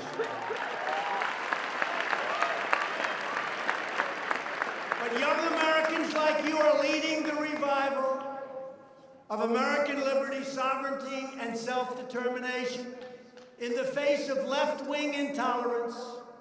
The anger, the unbelievable anger, I see it every day. Fortunately for you, it's mostly pointed at me.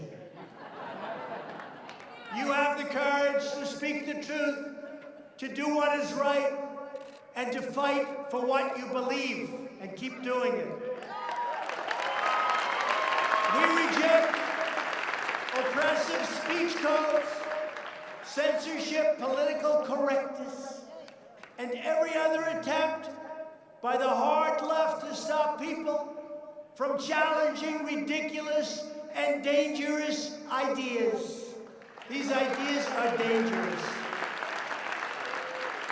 Instead, we believe in free speech, including online and including on campus. And by the way, there's a young gentleman with us today.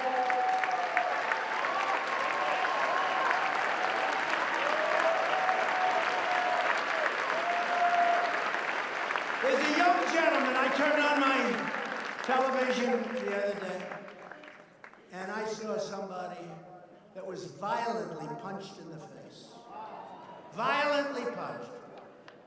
And I said, that's disgusting. By a bully, I'd like to do a lot of things, but of course we would never do that. Because if I ever said violence, they would say, Donald Trump attacked. No, no, no. Just for the media, I'm sure he's a lovely young man. Just had a little temper.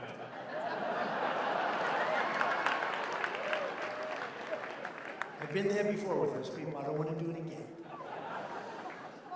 So, the man's name is Hayden Williams.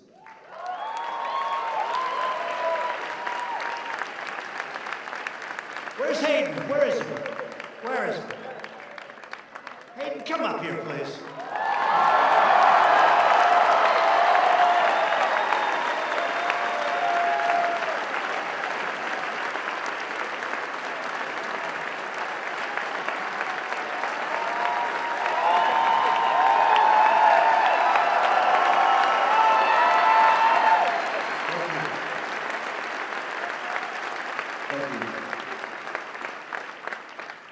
So, at the Leadership Institute, we're committed to making campuses great again. I thank you so much for bringing me up here to let me speak. It's great that I'm being recognized, and but there's so many conservative students across the country who are facing discrimination, harassment, and worse if they dare to speak up on campus. So I'm glad that we could bring this to the forefront. And I'd just like to say, if these socialist progressives had their way, they would put our Constitution through the paper shredder in a heartbeat. So, it's as important now than ever to work at Leadership Institute and campus reform, exposing these liberal abuses to the public.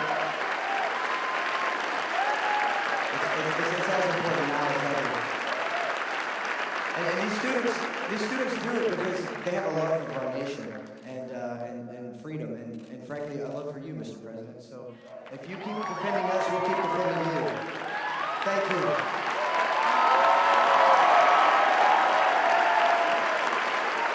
So here's the one thing. I was going to call him, but I don't have to now. I said, but here's the one thing. I learned a number of things. First of all, he can take a punch. Muhammad Ali can take a punch. He can take a punch. But you weren't going to go down no matter how. That was a hell of a hard punch. He was a strong guy. But you know what? You've got yourself a great lawyer. I know your lawyer. She is a great lawyer. Just tell her to do me a favor. Sue him, but he's probably got nothing. But sue him forever. But sue the college, the university.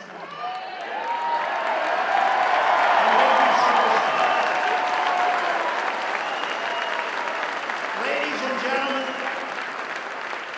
he took a hard punch in the face for all of us. Remember that.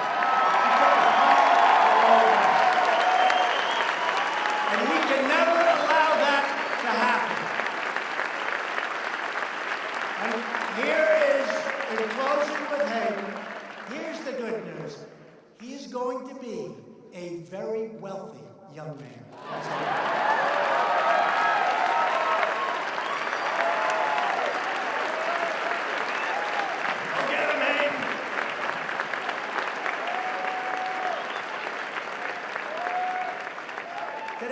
like to announce that I will be very soon signing an executive order requiring colleges and universities to support free speech.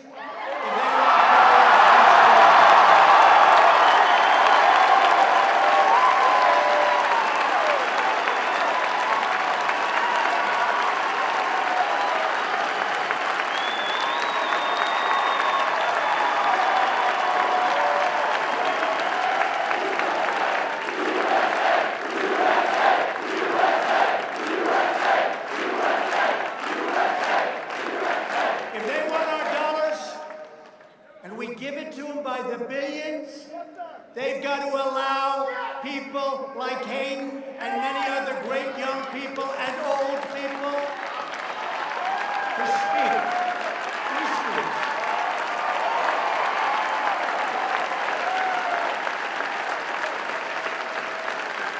And if they don't, it will be very costly.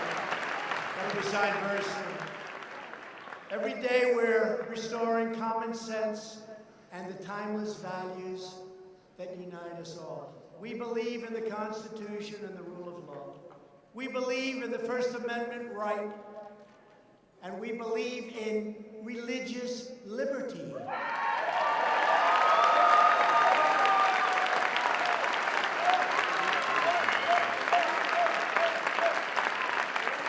And we believe strongly in the Second Amendment and the right to keep and bear arms.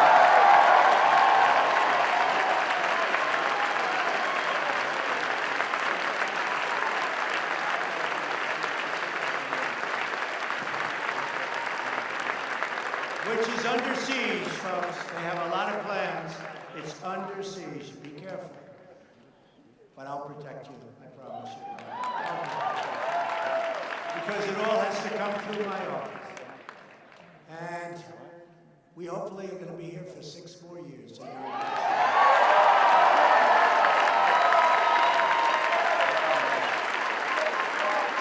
we believe in the American dream, not in the socialist nightmare.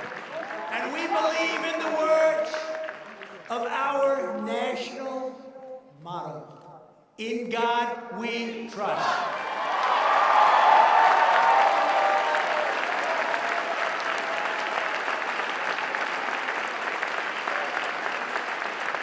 Every day of my presidency will defend American families. We will defend America's workers, our great, great, cherished workers, that now we're taking care of. They're not losing their jobs. We're creating those jobs. We're not letting those companies destroy their lives anymore. We will defend the American way of life, and we will always defend America's borders, because without borders, as I've said many times before, we don't have a country.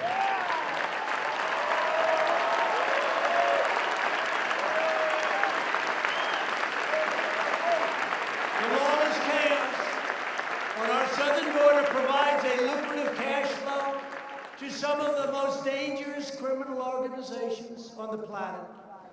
Deadly cartels constantly, daily, hourly violate our borders to flood our cities with drugs that kill thousands and thousands of our citizens violently.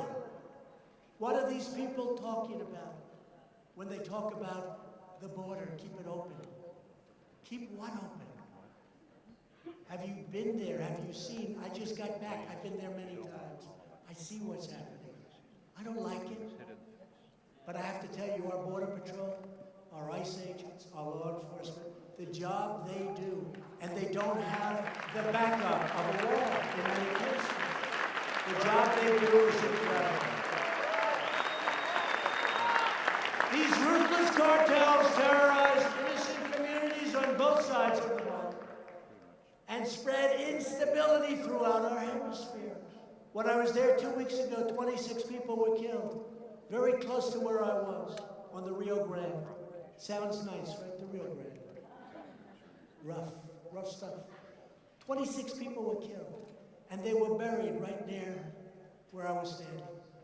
And the paper doesn't write about it, the news doesn't write about it. In the last 2 years alone, ICE officers made 266,000 arrests. Think of what that means. Think of that. Arrests. I'm not talking about people coming in. I'm talking, they went out and arrested 266,000 people who have criminal records, and in some cases for murder. Who the hell wants to do that? Thank God they're doing it, because I don't want to do it. It's dangerous, it's hard, but they love our country. And they're tough people, but they love our country. Including those charged or convicted of approximately 100,000 assaults, 30,000 sex crimes, 25,000 burglaries, 4,000 kidnappings, and 4,000 violent murders. These are people that ICE is going in and getting, and either putting in jail or ideally bringing them back to other countries and letting them put in jail, because we don't want them. We don't want to have to pay for them for 50 years. You want them to pay a price, but we don't want to have to pay for them for 50 years. And all the nonsense you hear about the people that come in illegally are far better than the people we have. It's not true, folks. It's false. It's false propaganda. One recent study from FAIR, F-A-I-R, found that illegal aliens are incarcerated at 3 times the rate of legal residents. Those are the numbers. And if you look at prison population in federal prisons, these federal prisons the number is staggering. The number of illegals, far, far, far greater than any proportion of our population. But you don't hear that. You hear like these people are the greatest people in the world. Just ask the angel moms, how good are they? Those great angel moms who are treated so badly, so badly. Incredible people. But the simple reality is that every crime committed by an illegal immigrant is a crime that should never have happened in the first place.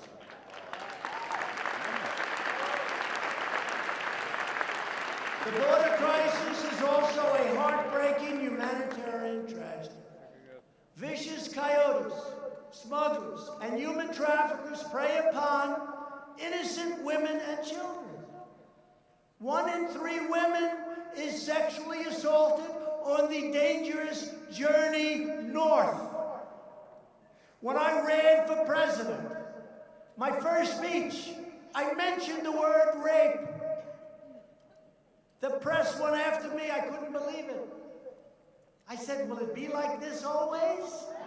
The answer was yes. It even got worse. From day one, I mentioned the word rape. If you look at that speech, that was so innocent compared to what's really happening.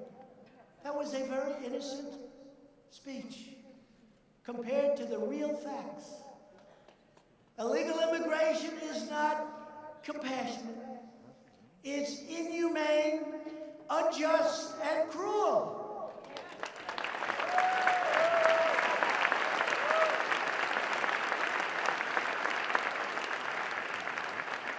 The media fights me on this, but I say it. Mothers who love their daughters, when the daughters are getting ready to make that 2,000-mile trek up through Mexico, and frankly, I wish Mexico would stop them at their northern border. I wish Mexico would stop them. Because, you know, they have a border. They call it their southern border. It's 2,000 miles down from our southern border. I wish Mexico would stop them. But they have their own difficulties, frankly. I understand that. We're working along well with them. And they are doing a lot of things to help us with asylum and other elements of what we're doing. But mothers who love their daughters give them massive amounts of birth control pills because they know their daughters are going to be raped on the way up to our southern border. Think of that. True story. Told to me by the Border Patrol. So true and so sad. Think of how evil that is. Think of how bad it is. Those caravans. You look at those caravans, and some are phenomenal people. But in those caravans, you have stone-cold killers. You had the interview done by some innocent person who I think is actually back there now. And what is it that you want asylum for? Why are you coming to America? Murder. She goes, what? Murder. I mean, what's going on is incredible. And when those caravans are formed, do you think those countries that we used to give a lot of money to, I've got to way back. Guatemala, Honduras, El Salvador. Do you think they're giving us, as we say, their best and their finest? Oh, let's send our best people up to America. Let's have our best people go in the caravan so we can give America our greatest people. No, no, no, no. They give us some very bad people. People with big, long crime records. People with tremendous violence in their past. Murderers, killers, drug dealers, human traffickers. They want to keep their good people because they're smart. It's so sad to see how stupid we've been. Border Patrol recently reported apprehending 7,000 unlawful migrants in a single week on just one part of the Texas border a couple of weeks ago. Our immigration system is stretched far beyond the breaking point. To confront this national security crisis, last month I declared a national emergency. A national emergency.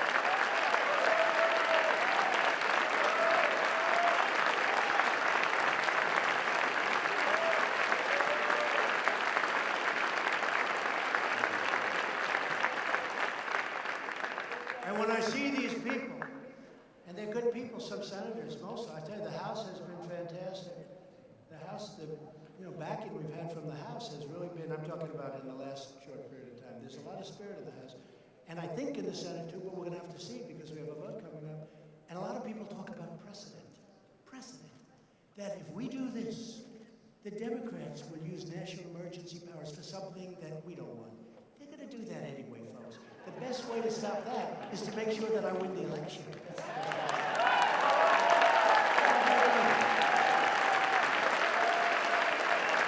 They'll do it anyway. Lots of good people, they're friends of mine. We're very concerned with setting precedent. That's precedent, not president. Precedent. We're very concerned about setting precedent.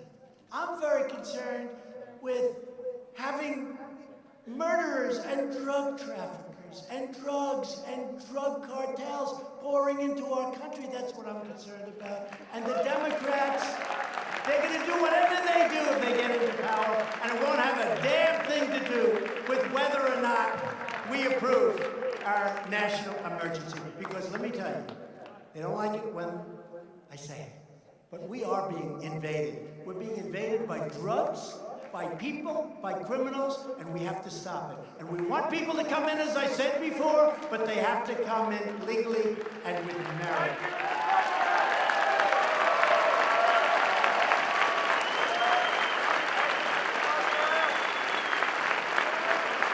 Previous presidents have used their national emergency power to promote democratic elections in Belarus, to ensure political stability in Burundi, and to defend the sovereignty of Lebanon. And you know what? That's okay. Lebanon, it's good, fine. Use it. But we need it right here in our country. We have to use it for our country.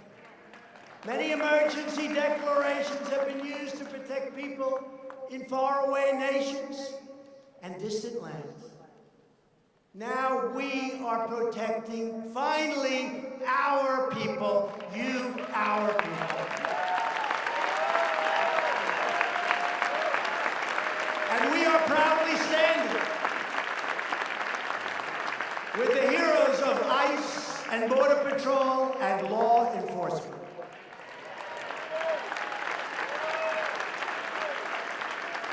Illegal immigration is also deeply unfair to American workers and taxpayers. including millions and millions of hardworking legal immigrants. If you care about helping immigrants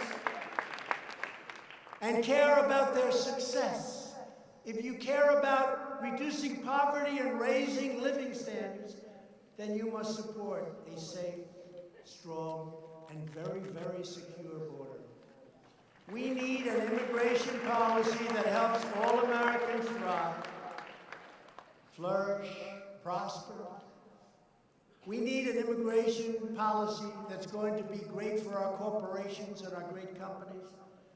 We need an immigration policy where people coming into our country can love our country and love our fellow citizens.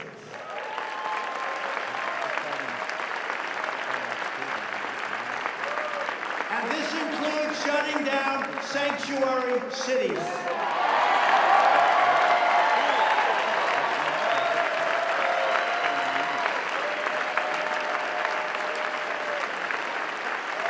And we want to end catch and release.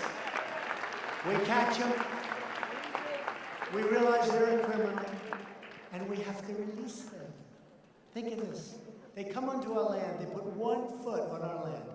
We now have to take them through a massive court trial. Who does this? Other countries say, get the hell out of here. We have to take them through court. So we catch them. We talk to them.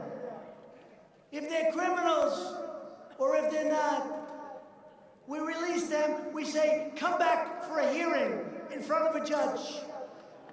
You know how many judges you need to do this? We have 900,000 people backlogged. That's the good news. The bad news? Nobody shows up. 3% of the people come back for a trial. It's insane. Not my fault. I inherited this mess, but we're fixing it. We have to end chain migration, and we have to cancel the visa lottery. Every American, no matter where they're born, will benefit from the creation of a lawful immigration system. It is such, you talk about an emergency. Our immigration system is so broken, folks. It's so broken. It's so sad to see. It's incompetent. It's laughed at all over the world. We have people pouring in from not just the southern border in Mexico, from China. They have a baby on our land. The baby becomes a citizen. Welcome to the United States for hopefully 90 years. Okay? And then the parents come in with the baby because the baby's a citizen. This is like crazy. They used to call it anchor babies, but they don't use that term anymore because it doesn't sound nice. Our laws are so crazy, but one by one, we're finding ways. You know, they call them loopholes, a lot of our laws loopholes. Well, I'm finding loopholes to get around the loophole. Because our Congress can't. They can't. They just can't. The Democrats in Congress don't want to touch any of it. Visa lottery. That's where they put in the names. They put it in a lottery. And you pick, oh, here's a wonderful person. Wonderful. You know, he killed 4 people. Here's a and then they get in and we say, see, that person just came into our country. He just robbed a store and killed somebody. How is that possible? Because they send us the people they don't want.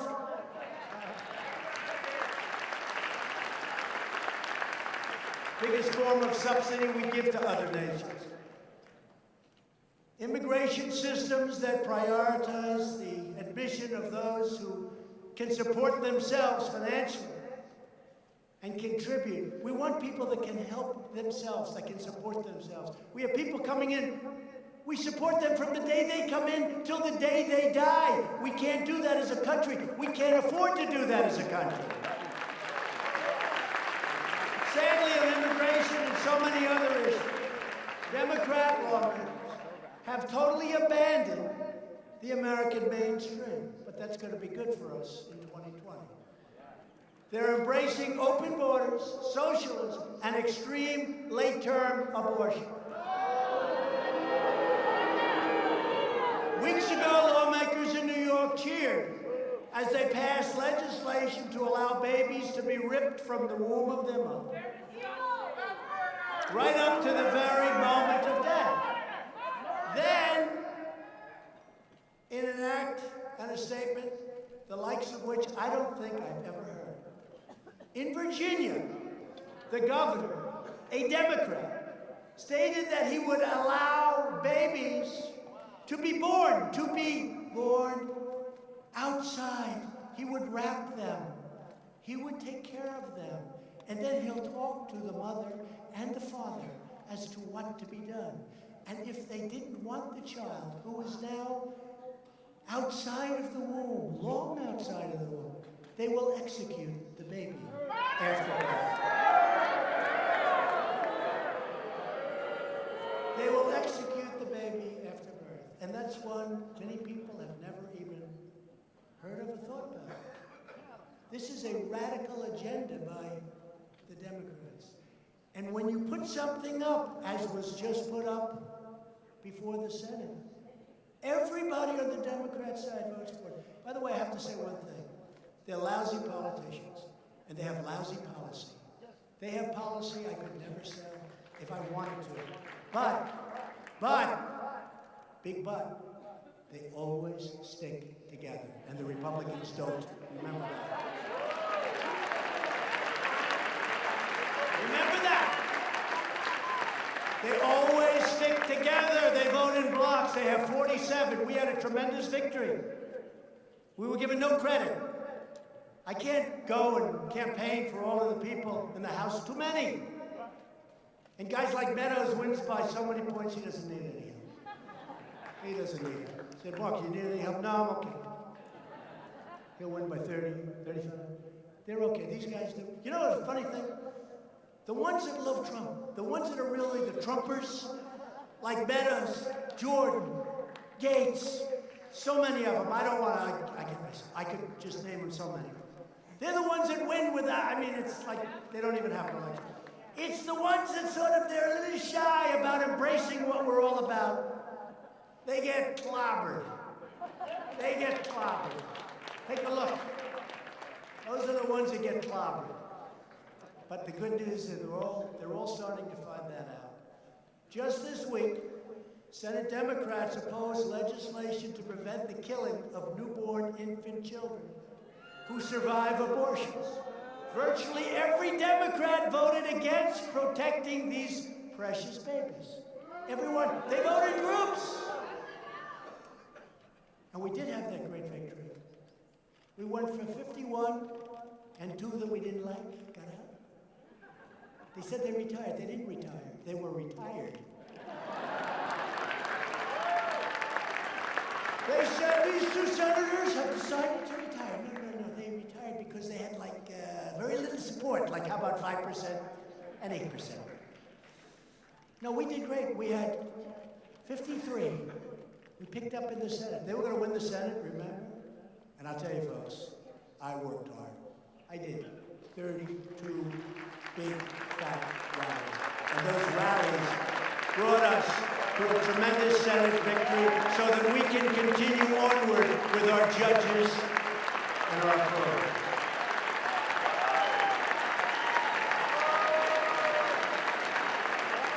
And the fake news back there, they love to say, Donald Trump suffered a big defeat. First of all, we won the Senate, which frankly, judges never, hate to say it, in all due respect, for us, the Senate, far more important. I really worked hard. But think of it, we won the Senate, and we had this tremendous victory. We get no credit at all. Wait till you see what happens. They say, Donald Trump suffered a humiliating defeat. I said, I wasn't running. And one of the commentators that I appreciate on one of the shows where they were saying how I suffered a defeat, this commentator said, excuse me, he didn't run. Not all our candidates were exactly great, let's face it. You can only do so much. But wait till you see what's happening when I do run. And what they don't say is, Governor of Ohio, great guy, Mike was down 6, he won by 7. With 1 day, right? He was down by 6. 1 day into the election. I went out, I campaigned, worked hard, made a speech. Jim Jordan was there. Everybody was there. It was a fantastic crowd, like this, and all the people in the other ballrooms that are waiting for it. And he ended up winning. He was down by 6. He won by 7. One day. Then we have Georgia, the governor of Georgia. Great guy. Where's Georgia? Great guy. He was losing in the primary by 10. I got a call from David Perdue and Sonny Perdue, 2 great guys. Could you endorse him? I said, let me check. And I checked him. He was a Trumper before Trump was a Trumper. And I said, I love this guy. He's down by 10. He won by 40. You believe that? I endorsed him, Mark. He won by 40. Then he had a tough race against the new star of the Democrat Party. Not Democratic. It's Democrat. We have to do that. You know, it sounds prettier when we use Democratic. I hate to say it, speak the Democrat Party, because it doesn't sound good. But that's all the more reason I use it. They should change it because it sounds much better. Rhetorically, it's much better. But then he had an election against their star, who followed me after the State of the Union address. I didn't think she was great. But she's their star. And who showed up? Oprah Winfrey, Michelle Obama, and President Obama. And they campaigned for her, and they worked so hard. And all our man had was Trump. And we kicked their ass.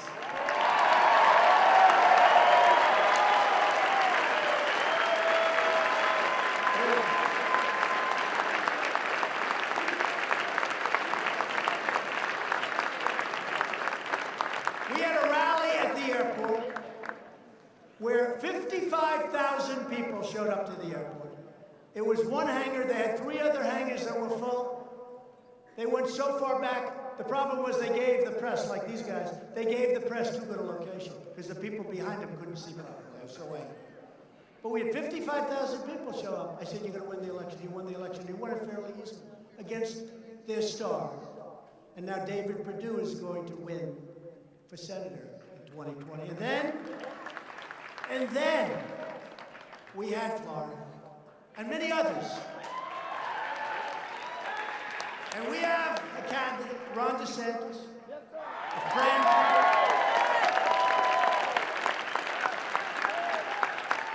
a friend of many of us in this room, but nobody knew he was running. He was running against the primary somebody that was easily going to win. He was scheduled to be the next governor of Florida. But Ron's been great to me on the witch hunt. He's been a defender of me against these phony charges of Russia. Russia. My wife said, you never spoke to anybody from Russia, darling. I said, that's right. But Ron DeSantis, I like people that defend me. You know, when people defend me, I defend them. So he came. That's why I like Mark. That's why I like Mark a little bit. And I'm not sure a lot of people like him. He's tough. But I like him. I love him. But then we have Florida. So Ron DeSantis is at 3. 3! He calls up, sir, can I have your endorsement? I said, Ron, you're at 3. Your opponent is, I guess, agriculture, commissioner, has 22 million in the bank. His poll numbers are very good. He's up in the 20s and 30s. I said, Ron, don't make me do this, Ron. Sir, I can win. All right, Ron. Here we go. Because I know if he loses, which almost never happens when I endorse something. Almost never. Only one time, that was because it was done in the middle of the day of the election. Nobody knew I did it. They got home, they said, I didn't know Trump endorsed him. But we rarely lose. But I said, Ron, don't do it. I said, all right, Ron, I'll do it. He went from 3 to 60. To 60. And then he ran against a guy who had unbelievable support. He had every celebrity going to Florida. He had money all over the place. And Ron was in there pitching, and I was in there pitching with him. And we now have a great governor in the state of Florida. And I could mention many others, other governors, many other states, but I'm not going to bore you with it. And I really think that it's incredible what we did in the midterms. I think it's incredible. Governor of Florida, governor of Ohio. Remember, you can't win unless you win the state of Ohio. We got the governor of Ohio, and he's great. Mike, we love you, Mike. As we defend American values at home, we are also defending American security abroad. We have secured all sorts of funding, all sorts of record everything, and we will never forget our military. We will never forget our veterans. We are taking care of our veterans like they've never been taken care of before. We just got them troops, so now they can go see a doctor. Now they can go and see a doctor instead of waiting online for weeks and weeks and weeks. And we got them accountability. You couldn't fire anybody in the VA. You had sadists. You had people that took advantage of our veterans. They've hit them. They were sadists. They were sick people. You couldn't fire them. You had thieves that were stealing, openly stealing. You couldn't fire them. I got a bill passed. VA accountability. Now you look at the guy, you say, get the hell out of here. You're fired. Get out. Nobody thought we could get it for 40 years. They tried to get it. For 40 years they tried to get it. They couldn't get it. And VA choice, they thought for many, many decades they've been trying to get VA choice. You couldn't get it.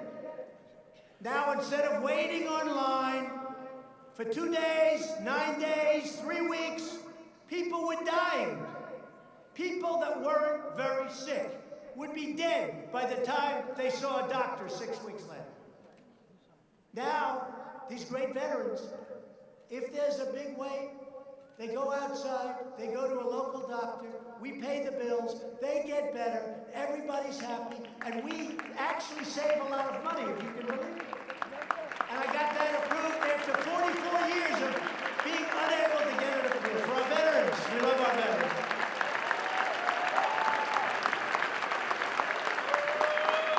And just in finishing up, as you know, I just returned from Vietnam, where I had very productive meetings with Chairman Kim Jong-un. Very productive. We get along. We've developed a good relationship, very good, and made great historic progress. And I do get a kick out of all these people in previous administrations. Donald Trump should not, under any circumstances, be doing this or that. You know, they tell me how to negotiate. These guys died. One administration gave billions of dollars to him and got nothing. And we haven't given him anything yet. I look forward to maybe doing something at some point. But I know one thing I'm going to get other countries to give. Maybe not us, but I'm going to get other countries to give.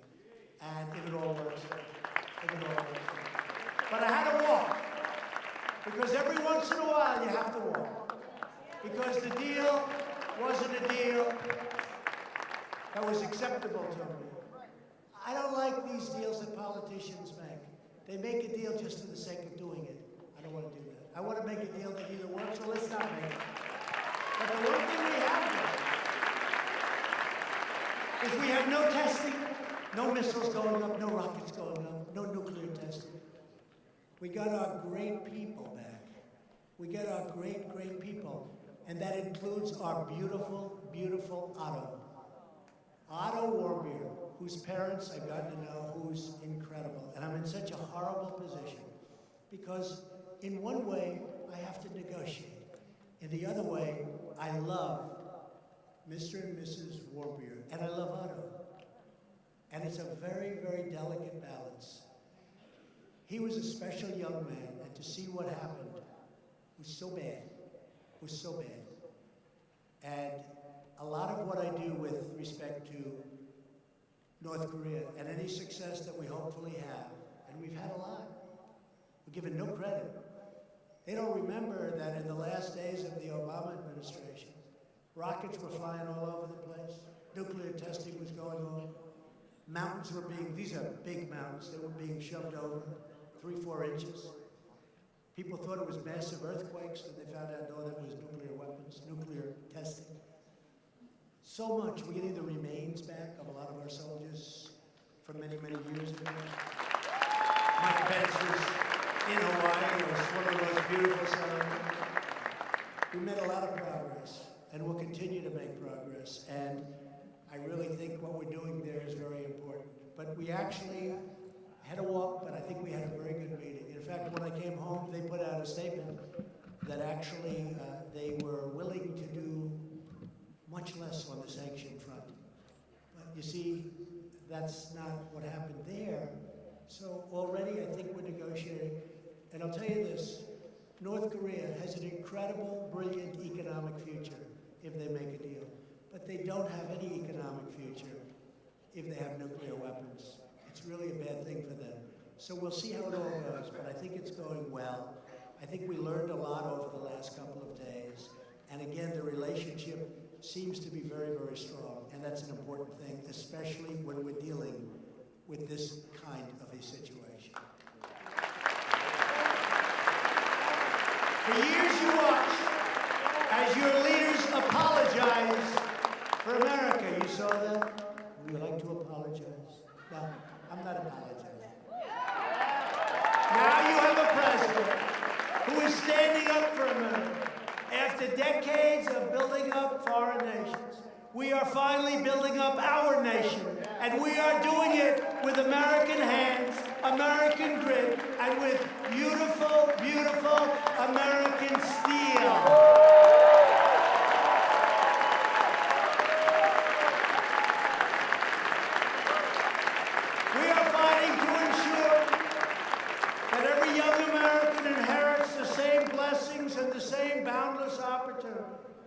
That our ancestors fought to secure with all of their heart, might, and soul. Now more than ever, we need the proud men and women of CPAC. And I want to thank everybody here because it is incredible. Your organization is incredible. Matt, Mercedes, incredible. You're energized, you mobilize, and you're engaged. We need your voice. We need your patriotism. We need your commitment. We need your incredible spirit. On the 4th of July, we are having in Washington, D.C., a great tribute to America. I hope you can all come. 4th of July, keep it open. We want to bring millions of people into the city, and we want people to come who love our country. Those are the people we want. The 4th of July. A salute to America. Now is the time to embrace the promise of our history. Now is the time to defend our American rights. And now is the time to seize our glorious destiny. And by the way, I'm watching those doors now. One person's left, and I've been up here a while. I said, Matt, is that okay? He said, I love it. Don't leave. But not one person. So if you hear tomorrow when they read, people left. Nobody left early. There hasn't been one person listening. But when you read it, you just say fake news. This magnificent nation will always be the home of those who cherish life, who love liberty, and who defend the sacred rights given to us by Almighty God. Together we are one people, one family, and one nation, forever united behind one great American flag. Thank you to everybody in this room and to all of the other rooms all over the camp and all over the country. We're hooked in all over the country. Thank you very much. I want to thank CPAC. What a job they've done. What a job Matt Schlapp and his family have done in such a short period of time in bringing this to a level like it's never been before. God bless you. God bless the United States of America. Thank you.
Ladies and gentlemen, we're live from our CPAC stage at Pepperdine University with Dr. Lonnie Chen of Stanford University, Representative Tom McClintock, and John Wood of Better Angels USA, and your moderator from Pepperdine University School of Public Policy, Dean Pete Peterson.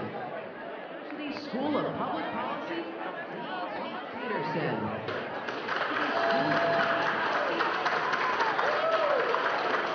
Hello, CPAC, and welcome to Malibu, California. I'm Pete Peterson, Dean here at the School of Public Policy, and it is a great honor to welcome you from around the world and back in D.C., right here to Southern California, to America's most beautiful college campus. Before we